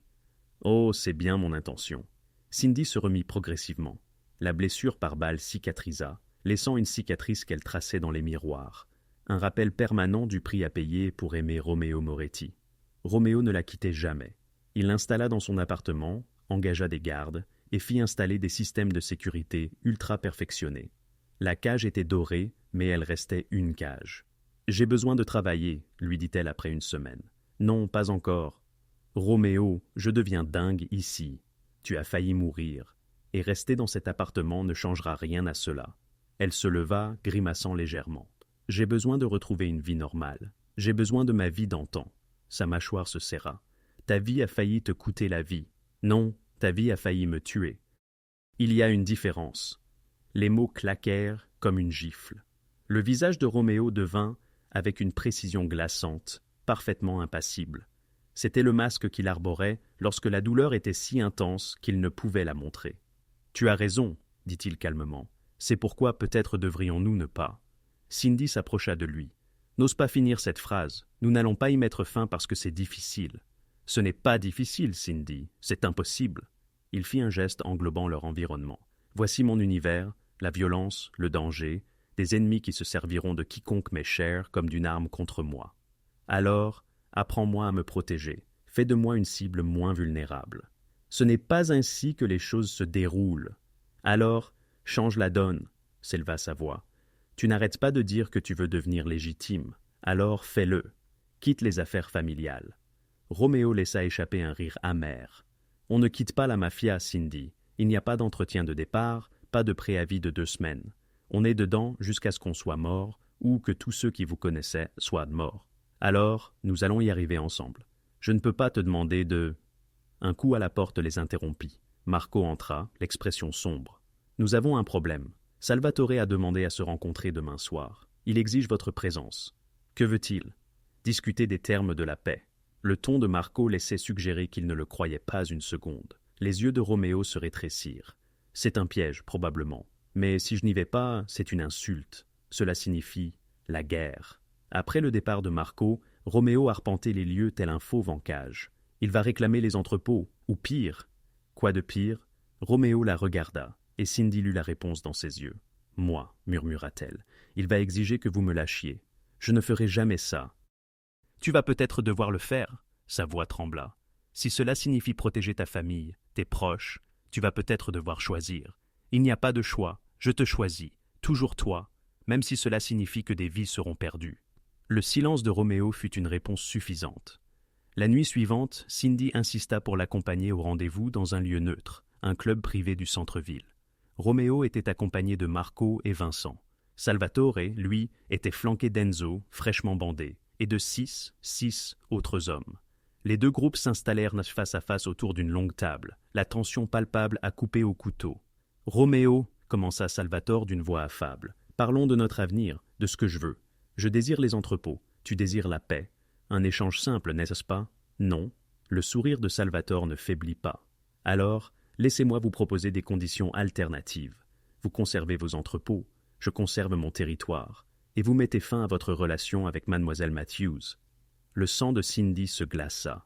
L'expression de Roméo était de marbre. Expliquez. C'est une distraction, un fardeau. Elle t'affaiblit, te rend négligent. Pour le bien de nos deux familles, pour la paix à Chicago, elle doit partir. Elle n'est pas négociable. Tout est négociable, Roméo. Salvatore se pencha en avant. Voici vos options. Mettez fin à votre relation avec la jeune femme volontairement. Elle partira indemne, avec suffisamment d'argent pour refaire sa vie loin d'ici. Ou refusez, et je vous la prendrai morceau par morceau, jusqu'à ce qu'il ne reste plus rien à aimer. Roméo se leva si vite que sa chaise bascula en arrière. Vous la menacez encore, et quoi? Vous déclencherez une guerre que vous ne pourrez pas gagner. Vous me tuerez et unirez toutes les familles de Chicago contre vous. Vous détruirez tout ce que votre père a construit. La voix de Salvatore se durcit. Je vous offre une solution pacifique. Acceptez-la. Non, Roméo, sourit cruellement Enzo. Soyez raisonnable. Elle est jolie, c'est sûr, mais ce n'est qu'une serveuse. Vous en trouverez une autre. Vous ne pouvez pas trouver un autre empire. Elle n'est pas juste n'importe quoi. C'est tout ce qui compte. La voix de Roméo pouvait fendre le diamant. Alors, vous êtes un fou, se leva Salvatore. Vous avez 48 heures.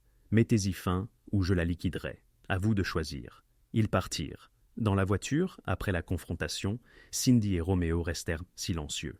Il faut que tu le fasses, dit finalement Cindy. Quoi? Mettre un terme à tout cela, me renvoyer. Je ne te laisserai pas tout détruire pour moi. Cindy, je suis sérieux, Roméo. Je t'aime, mais je ne serai pas responsable de la mort de personne, de l'effondrement de l'empire de ta famille. Rien de tout cela n'a d'importance sans toi. Elle prit son visage entre ses mains. Oui, ça en a. Tes gens dépendent de toi, l'héritage de ta famille. L'héritage de ma famille, c'est le sang et la violence. Tu es la première bonne chose qui m'est arrivée depuis une décennie. Je ne renoncerai pas à cela. Tu n'auras peut-être pas le choix. Roméo la serra dans ses bras. Il la tenait comme si elle pouvait disparaître instantanément. Alors, nous fuyons, nous quittons Chicago, nous recommençons tout ailleurs.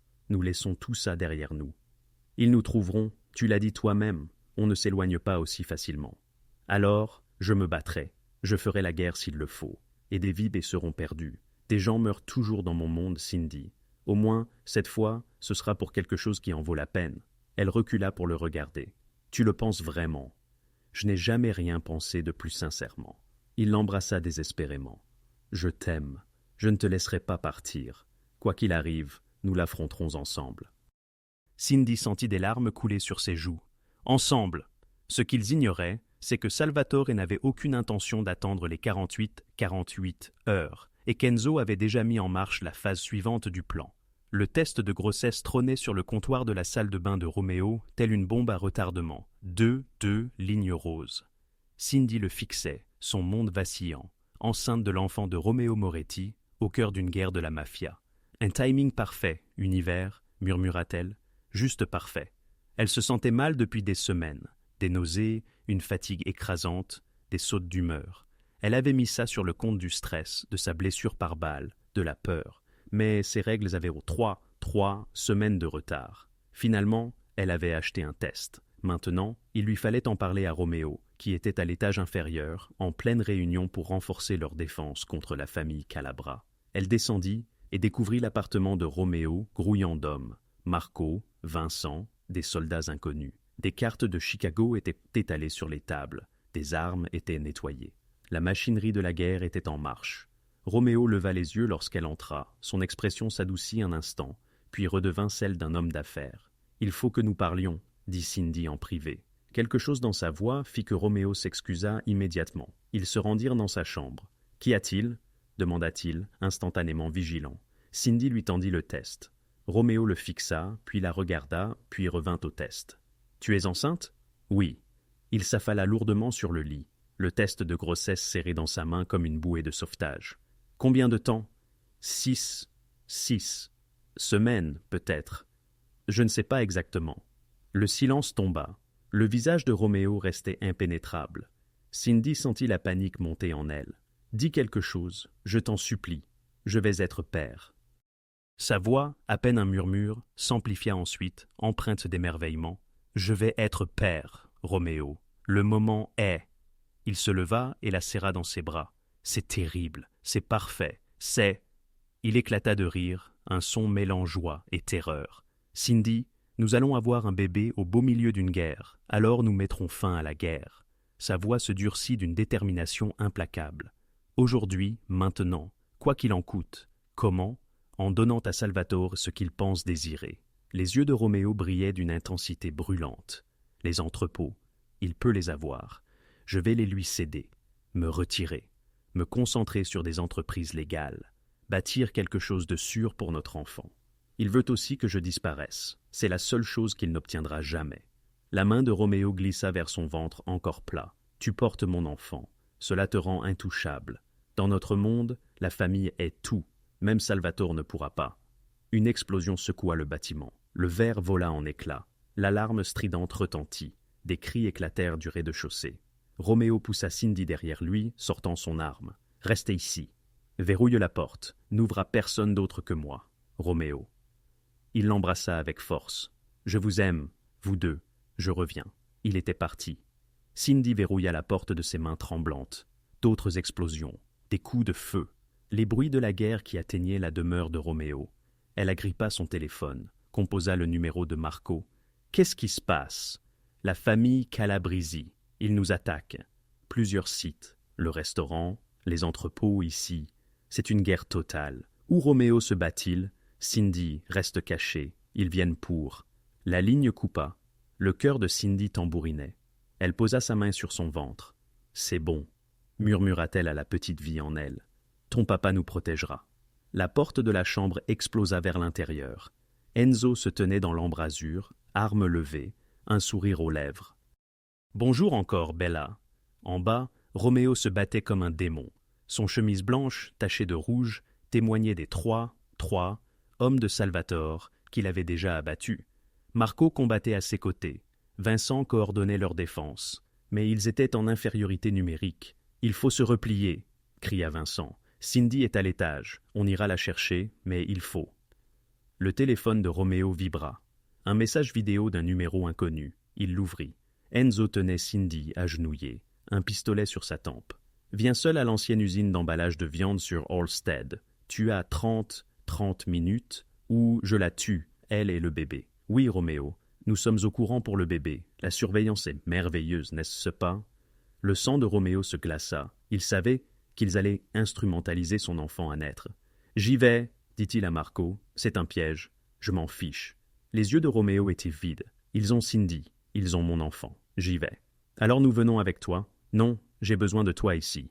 Fortifier nos positions, protéger nos hommes. C'est entre Salvatore et moi. » Roméo roula seul à travers les rues sombres de Chicago. Son esprit était une tempête de rage, de peur et de détermination. Il avait bâti son empire sur la violence. Peut-être était-il juste que cela se termine de la même manière. Mais Cindy vivrait. Le bébé vivrait.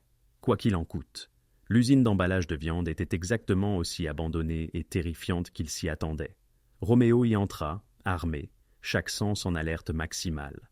Salvatore l'attendait au centre du vaste espace. Enzo à ses côtés, son arme pressée contre la tempe de Cindy. Elle était ensanglantée, contusionnée, mais vivante. Ses yeux rencontrèrent ceux de Roméo.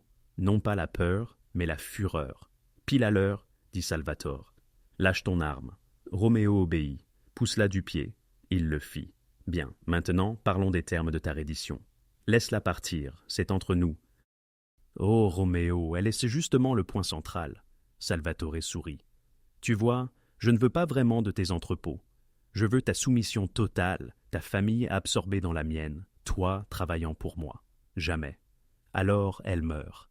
Le bébé meurt et je traquerai systématiquement tous ceux qui t'ont été chers jusqu'à ce que tu sois seul et brisé. » La voix de Salvatore était agréable, conversationnelle. « Où tu t'agenouilles, tu fais allégeance, tu me donnes tout et je la laisse vivre. » Roméo regarda Cindy. Elle secouait la tête, les larmes coulant. « Non !» articula-t-elle sans un bruit. « Ne le fais pas. » Mais Roméo avait déjà fait son choix. Il s'agenouilla. « Je me soumets. La famille Moretti est tienne. Laisse-la juste partir. » Salvatore rit. « Comme c'est touchant. » Cindy bougea. Elle avait desserré ses liens pendant qu'il parlait. « Maintenant elle se tordit, agrippa la main d'Enzo tenant son pistolet et mordit fort. Il hurla. Le coup de feu partit au hasard. Roméo bondit. Le chaos éclata. Salvatore sortit son arme, mais Roméo fut plus rapide, le plaquant au sol. Ils se débattirent. Un coup de feu retentit. Du sang jaillit. D'autres coups de feu à l'entrée. Marco et Vincent, ignorant les ordres, arrivaient. Dans la confusion, Cindy attrapa l'arme tombée d'Enzo, la pointa vers lui alors qu'il avançait sur elle. « Tu m'as tiré dessus une fois, » dit-elle, la voix tremblante. « Pas encore. » Elle tira. Enzo s'écroula. Quand la fumée se dissipa, Salvatore gisait mort. Roméo se tenait au-dessus de lui, couvert de sang, le souffle court. C'était fini. Un mois plus tard, Cindy se tenait dans le bureau de Roméo au Romanos. Le restaurant était fermé pour rénovation après l'attaque. Roméo signait des papiers, transférant ses opérations illégales à des associés de confiance, vendant des actifs criminels, construisant des entreprises légitimes. « C'est fait, » dit-il, posant le stylo. « Je suis parti, vraiment parti. » Plus de mafia, plus de violence, juste des restaurants, de l'immobilier, du commerce légal. Est-ce que ce peut être aussi simple? Non. Il y aura des défis, des gens qui me testeront, qui essaieront de me ramener, mais j'ai une motivation maintenant. Il la tira près de lui, sa main sur son ventre qui s'arrondissait. Ça, vous deux, ça vaut plus que n'importe quel empire. Cindy l'embrassa. Je suis fier de toi. Je suis terrifié. Il rit d'une voix chevrotante. Je n'ai aucune idée de comment être père, comment être normal. Nous y arriverons ensemble. Ensemble, acquiesça Roméo. Toujours ensemble. Dehors, Marco alluma une cigarette, les observant à travers la fenêtre. Vincent le rejoignit. « Tu penses qu'il va y arriver ?» demanda Vincent, en vivant honnêtement. « Si quelqu'un le peut, » dit Marco. « C'est Roméo, l'amour l'a changé, l'a rendu humain à nouveau. Espérons que cela suffira. » À l'intérieur, Roméo et Cindy planifièrent leur avenir.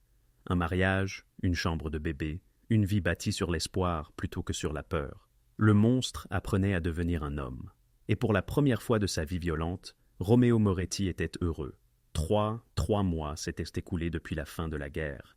Le ventre de Cindy était maintenant indéniablement rond, et Roméo était passé du statut de chef de la mafia à celui de futur père, avec une intensité presque comique. « Tu dois te reposer, » dit-il pour la 1000e fois, ajustant des oreillers derrière elle. « Roméo, je suis enceinte, pas mourante. Le médecin a dit que j'étais en bonne santé. Arrête de me couver. » Mais elle sourit, prenant sa main et la plaçant sur son ventre. « Sans ça ?» Un coup de pied, fort et déterminé. Le visage de Roméo se transforma d'émerveillement. « Elle est fougueuse, comme sa mère, » rit Cindy. « Ou peut-être comme son père quand quelqu'un menace son territoire. Notre fille n'aura jamais à se soucier de territoire ou de guerre. » Sa voix était ferme. « Je construis un monde différent pour elle. » Et il le faisait. Les entreprises légitimes prospéraient. Romanos s'était étendu à trois emplacements. Les investissements immobiliers rapportaient. Roméo Moretti devenait respectable. Mais le passé avait une longue mémoire. Maria apparut dans l'embrasure de la porte du penthouse, l'air inquiet. « Roméo, il y a quelqu'un qui veut te voir. Elle dit que c'est urgent. »« Qui ?» ?»« Isabella Vittoria. » Roméo devint pâle. Cindy le remarqua immédiatement. « Qui est Isabella ?»« Mon ancienne fiancée, » dit Roméo doucement. « D'avant, c'était arrangé par les familles. » Une belle femme d'une trentaine d'années entra, vêtements de créateur, yeux froids. Elle regarda Cindy avec un dégoût à peine voilé, puis Roméo. « Roméo, ça fait longtemps. Isabella, que veux-tu ? » « Te sauver de la plus grande erreur de ta vie. » Elle fit un geste vers Cindy. « Ceci, une serveuse enceinte, c'est pour ça que tu as jeté ton héritage ? » « Surveille ta bouche, » prévint Roméo. « Les familles parlent, Roméo. Elles disent que tu es devenu mou, faible, que tu as laissé une inconnue te transformer en civil. » La voix d'Isabella dégoulinait de venin. « Ton père aurait honte. Mon père serait mort de toute façon. J'ai choisi une voie différente. Tu as choisi la faiblesse. » Isabella se tourna vers Cindy. « Savez-vous ce qu'il était avant vous? Puissant, craint, respecté. Maintenant, il est une blague. Et quand ils viendront le chercher, et ils viendront, vous et ce bébé serez la raison pour laquelle il ne pourra pas se défendre. » Cindy se leva, malgré la main de Roméo qui essayait de la retenir. Il n'a plus besoin de se défendre avec la violence. Il a construit quelque chose de réel, quelque chose qui ne le fera pas tuer. Comme c'est naïf, Isabella rit. Vous pensez que la mafia laisse juste les gens partir? Vous pensez que les ennemis qu'il s'est faits oublient juste? Ils attendent, regardent, et quand ils frapperont, suffit. La voix de Roméo coupa comme une lame. Pars, Isabella, maintenant. J'essaie de t'aider. Tu essaies de me manipuler, ça ne marchera pas. Ma vie est ici maintenant, avec Cindy, avec notre fille. C'est définitif. Les yeux d'Isabella se durcirent. Tu le regretteras quand ta jolie petite famille saignera parce que tu étais trop faible pour les protéger. Souviens-toi que je t'ai prévenu.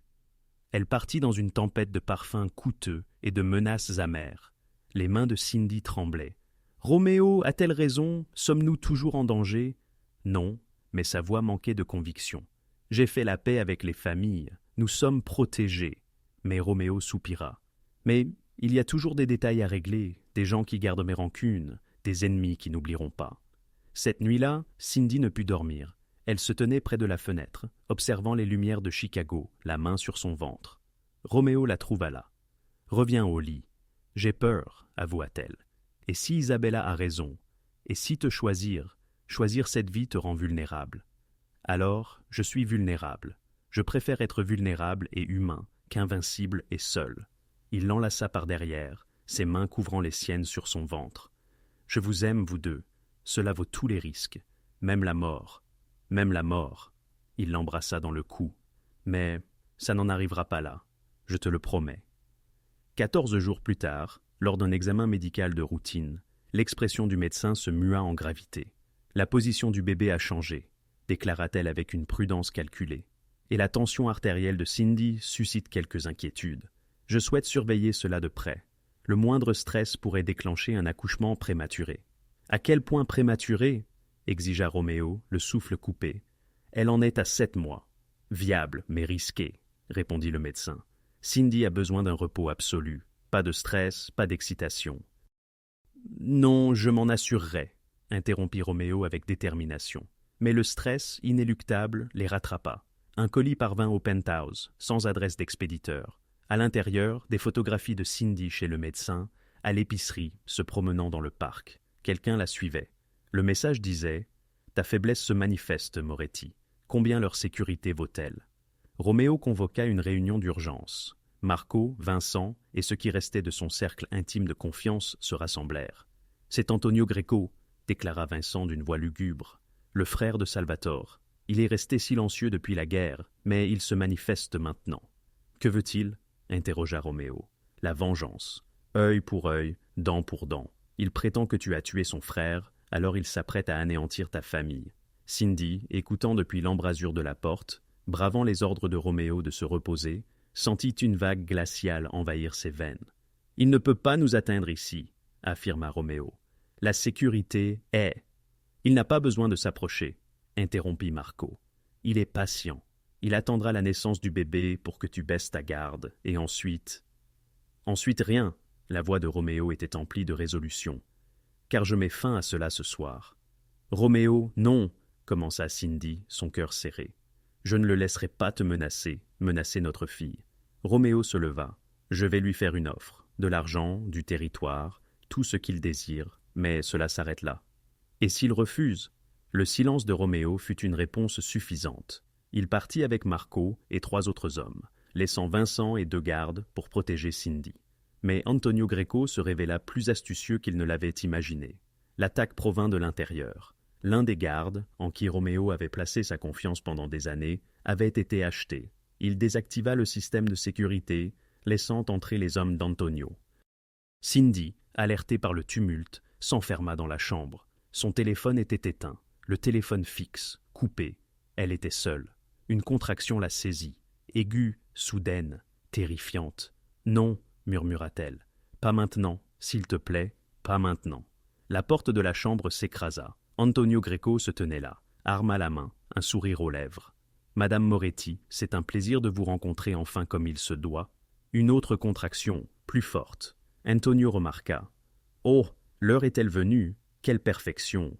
Roméo pourra choisir, venir vous sauver et tomber dans mon piège, ou rester loin et vous entendre mourir en couche. » Il passa l'appel, installant une retransmission vidéo afin que Roméo puisse regarder. Roméo était en voiture lorsque la vidéo se connecta. Il vit Cindy, perçut sa douleur, l'arme d'Antonio. « Vous avez 21 minutes pour arriver ici, » déclara Antonio. sans armes, seule, ou je lui tire dessus et vous la regarde mourir de son sang. J'arrive, répondit Roméo sans hésitation. Ne la touchez pas. Roméo, non, hurla Cindy au travers d'une autre contraction. C'est un piège, il va te tuer. Peu importe, Roméo, la voix brisée. J'arrive, Cindy, tiens bon. Marco lui saisit le bras. Tu ne peux pas, c'est un suicide. Alors je meurs. Les yeux de Roméo étaient fous. Je meurs, mais elle vit. Le bébé vit. C'est tout ce qui compte. Il conduisit en dément, violant toutes les règles de circulation, le cœur battant à tout rompre. À son arrivée sur les lieux, un entrepôt désaffecté, les hommes d'Antonio l'attendaient. Ils lui prirent ses armes, le battirent jusqu'à ce qu'il puisse à peine tenir debout, puis le traînèrent à l'intérieur. Cindy était là, ligotée à une chaise, pleurant de douleur. « Roméo, sanglota-t-elle, je suis là, mon amour. » Il tenta de la rejoindre, mais ils le maintinrent. Antonio sourit. Quelle scène touchante. Maintenant, Roméo, vous allez me regarder tuer la femme que vous aimez. Ensuite, je prendrai le bébé, s'il survit, et l'élèverai comme le mien. Je lui apprendrai à haïr le nom des Moretti. N'est-ce pas poétique? Il leva son arme vers Cindy. Roméo hurla, se débattant contre ses ravisseurs avec une force surhumaine. Et puis les fenêtres furent pulvérisées.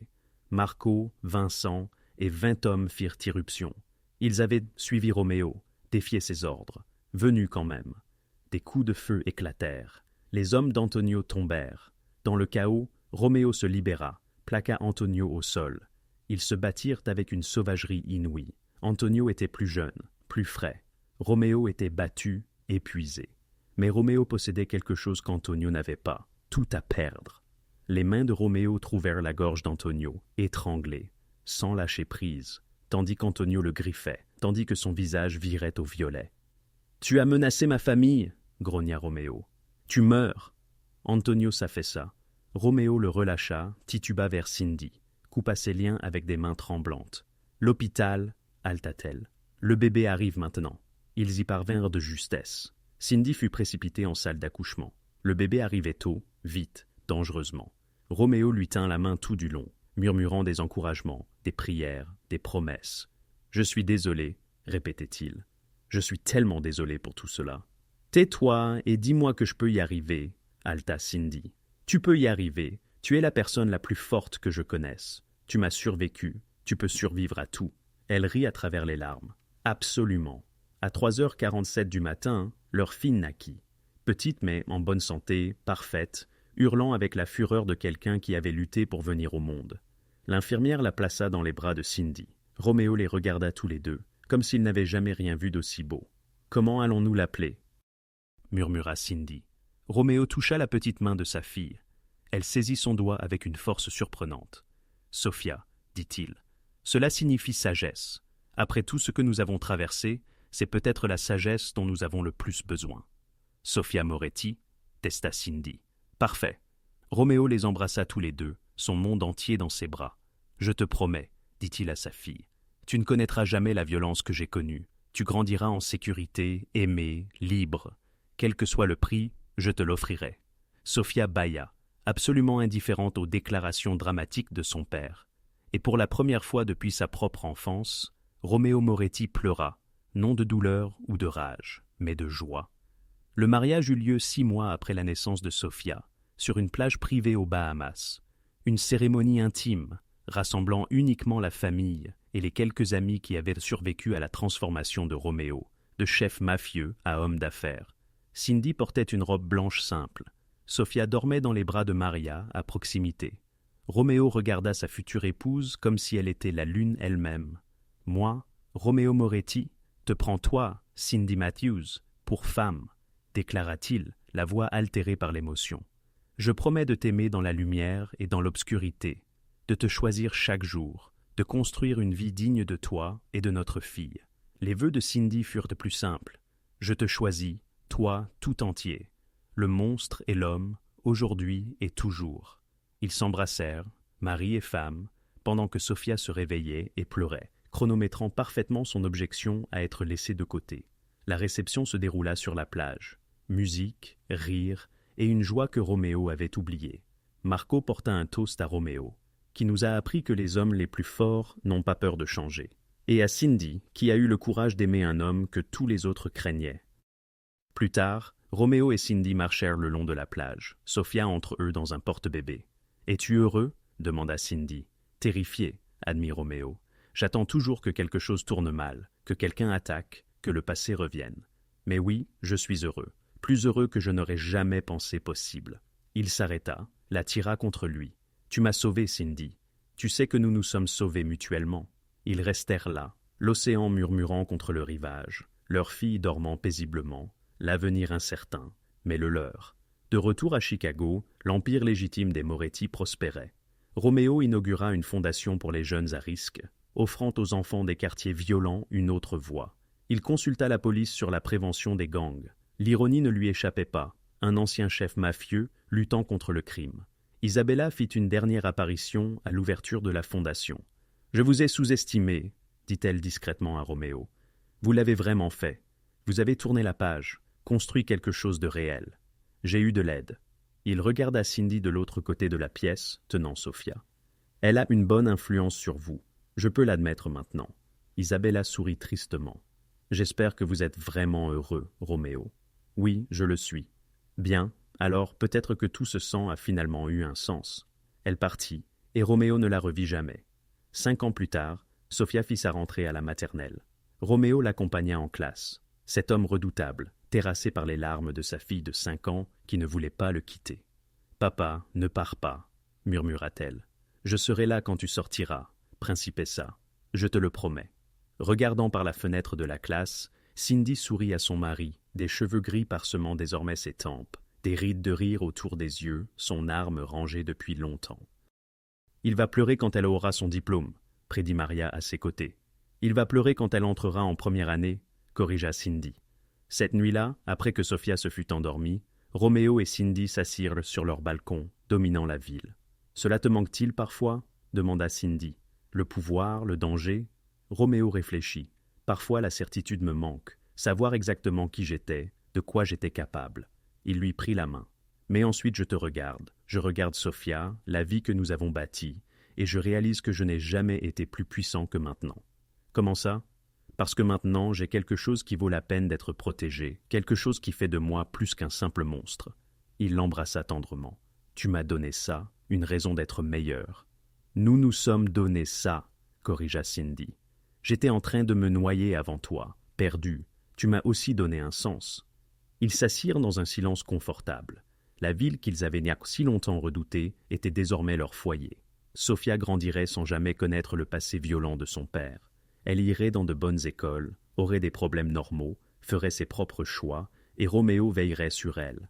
Cet ancien roi de la pègre de Chicago n'était plus qu'un père incapable de refuser une glace avant le dîner. « Je t'aime, » dit Cindy dans le calme. « Je t'aime plus, » répondit Roméo. « Impossible. Tu veux parier ?» Elle rit. « Quels sont les enjeux ? » Le gagnant choisira l'histoire du soir de Sophia demain soir. « D'accord, et je vais définitivement gagner. » Ils rentrèrent, jetant un dernier coup d'œil à leur fille. Ses cheveux sombres éparpillés sur l'oreiller, le menton déterminé de son père, le sourire de sa mère. Le monstre avait retrouvé son humanité. Elle avait trouvé son roi, cette serveuse. Et ensemble, ils avaient érigé quelque chose que ni la violence ni la misère ne pouvaient consumer. Une famille, un foyer et un amour valant tous les sacrifices. 10 ans après ce jour fatidique, où sa voiture servie de miroir garni d'épinards, Cindy se tenait dans la cuisine de leur charmante demeure de banlieue. Elle préparait le petit déjeuner pour leurs deux enfants, Sophia, âgée de 11 ans, et Marco Jr., 7 ans, nommé en l'honneur du cousin de Roméo, qui était devenu un membre à part entière de leur clan. Roméo apparut, déjà apprêté pour une nouvelle journée chez Moretti Enterprises. Cette société, initialement obscure, était désormais un empire légitime de restaurants et d'immobilier, évalué à plusieurs millions de dollars. « Bonjour, Madame Moretti », déclara-t-il en déposant un baiser dans son cou. « Bonjour, Monsieur Domestique », répondit-elle avec un sourire taquin. Soudain, Marco Jr. fonça dans la pièce. « Papa, on peut aller au parc aujourd'hui. »« Après le match de foot de ta sœur », précisa Roméo. « Oui !» s'exclama le garçon, exultant. Sophia apparut, déjà vêtue de son uniforme. « Maman, tu as vu mes crampons, là où tu les as laissés ?» répondit Cindy, désignant l'entrée. C'était le désordre quotidien d'une famille ordinaire, un chaos bien heureux. Roméo croisa le regard de Cindy à travers la cuisine et lui offrit un sourire. Tout était là, dans cet instant simple. Au match de Sofia, Roméo, assis dans les gradins avec les autres parents, s'emporta avec enthousiasme, s'investissant un peu trop dans le jeu de football de jeunes de 11 ans. « Moretti, vous allez faire une crise cardiaque », lança un autre père en plaisantant. « C'est ma fille sur le terrain, j'ai le droit d'être intense. » Cindy rit à ses côtés. « Tu as menacé un arbitre à son dernier match. Il a pris une mauvaise décision. Elle a 11 ans, peu importe, ça compte toujours. » Mais Roméo sourit, la serrant contre lui. « Ah, d'accord, j'essaierai d'être moins moi. Ne sois jamais moins toi, réduis juste un peu la cadence, passe de chef de la mafia à père inquiet. »« Je n'ai jamais été un chef de la mafia, » déclara Roméo d'une voix forte, pour le bénéfice des parents voisins. Puis, plus doucement, officiellement. Après le match, l'équipe de Sofia l'emporta. Roméo était insupportable de joie. Ils se rendirent au parc. Marco Jr. jouait, tandis que Sofia lisait sous un arbre, montrant déjà des signes d'être plus intellectuelle que sportive. « Elle te ressemble, » dit Roméo à Cindy. Intelligente, elle voit à travers, Washi et Marco, lui, te ressemble, tout en cœur et en intensité. Que Dieu nous aide. Un homme âgé s'approcha d'eux sur le banc. Roméo ne le reconnut pas immédiatement. Puis, il réalisa, c'était Vincent, maintenant à la retraite et résidant en Floride. « Roméo Moretti, je n'aurais jamais cru te voir dans un parc de banlieue. » Roméo se leva et l'étreignit. « Vincent, qu'est-ce qui t'amène à Chicago? »« Je rends visite à ma famille. J'ai entendu dire que tu te portais bien.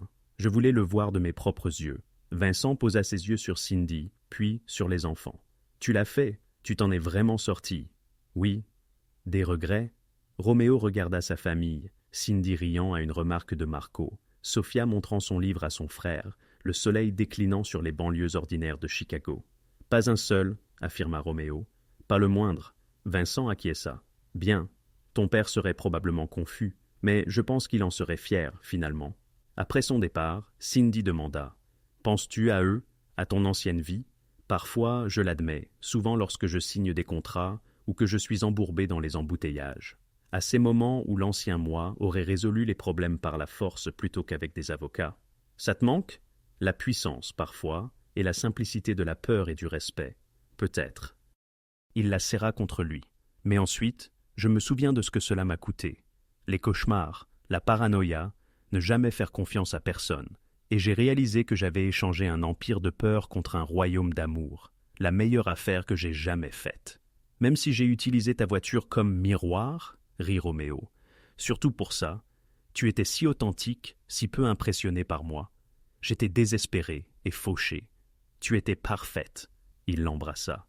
Tu l'es toujours. Cette nuit-là, les enfants une fois endormis, Roméo découvrit Cindy dans leur bureau à domicile, affairée à la collecte de fonds pour la fondation. « Viens te coucher, » lui dit-il. « Dans une minute, il faut que je finisse. » Roméo fit pivoter sa chaise. « Ça peut attendre. » Elle décela quelque chose dans son regard. « Qu'est-ce qui ne va pas ?»« Rien, tout va bien, c'est ça qui est étrange. » Il la tira vers lui, la serrant dans ses bras. « Je suis heureux, vraiment complètement heureux, et ça me terrifie. » Pourquoi ? Parce que je ne le mérite pas. Toutes les choses que j'ai faites, les personnes que j'ai blessées. Arrête. Cindy encadra son visage entre ses mains. Tu as payé pour ton passé, tu as changé, tu as construit quelque chose de bon, tu as le droit d'être heureux. Es-tu heureuse ? Extrêmement, épuisante et complètement, lui répondit-elle. Elle l'embrassa. Tu m'as donné tout ce dont je ne savais pas avoir besoin. Un foyer, une famille, un amour qui donne un sens au chaos. Je t'aime, murmura Roméo, plus que tout ce que j'ai jamais aimé. Je sais, je t'aime aussi, mon beau monstre. Il sourit à son vieux surnom. Je ne suis plus un monstre. Non, mais tu es à moi. Les années défilèrent. Sofia fut admise à Harvard. Marco Jr. devint chef, comme son homonyme. Cindy et Roméo vieillirent ensemble, leur amour s'épanouissant chaque jour. Pour leur 20e anniversaire, Roméo ramena Cindy au coin de rue où tout avait commencé, là où elle avait utilisé sa voiture comme miroir. « Tu te souviens de ça ?» demanda-t-il. « Comment pourrais-je oublier le moment le plus embarrassant de ma vie, le meilleur moment de la mienne ?» Roméo sortit une petite boîte, à l'intérieur de laquelle se trouvait une nouvelle bague, une amélioration par rapport à celle qu'il lui avait offerte au bord du lac. Roméo, tu n'aurais pas dû. Je le voulais, je voulais marquer 20 ans d'avoir choisi toi, et d'avoir été choisi par toi. Il lui glissa la bague au doigt. 20 de plus. 20 000 de plus, promit Cindy. Ils se tenaient là, deux êtres que rien ne semblait destiné à s'unir, dans un amour défiant toute logique, ayant construit une vie qui prouvait que la rédemption est bien réelle. « Tu te demandes parfois ?» interrogea Cindy. « Ce qui serait arrivé si j'avais utilisé la vitre d'une autre voiture ce jour-là ?» Roméo réfléchit. « Alors, un autre salaud chanceux t'aurait eu, et je serais toujours un monstre, froid, seul, probablement mort à cette heure. Donc, je t'ai sauvé. Tu m'as absolument sauvé. » Il l'embrassa sur le front. « Tu as pris un homme brisé et violent, et tu lui as appris à être humain de nouveau, à aimer, à vivre pour autre chose que la peur et le pouvoir. Et toi, dit Cindy, tu as pris une femme fauchée et désespérée, et tu lui as montré qu'elle valait la peine d'être défendue, d'être protégée, d'être aimée. Nous nous sommes sauvés l'un l'autre, déclara Roméo. Oui, ils regagnèrent leur voiture, une modeste berline à présent. Pas de vitres blindées, pas d'armes cachées, juste une voiture normale pour une famille normale. « Hé, Roméo, dit Cindy, alors qu'ils rentraient de chez eux. « Oui, merci de ne pas m'avoir tiré dessus quand j'ai utilisé ta voiture comme miroir. » Il rit. « Merci d'avoir eu des épinards entre les dents. Ça te rendait humaine. Ça m'a rendu curieux. Nous sommes ridicules. Nous sommes parfaits.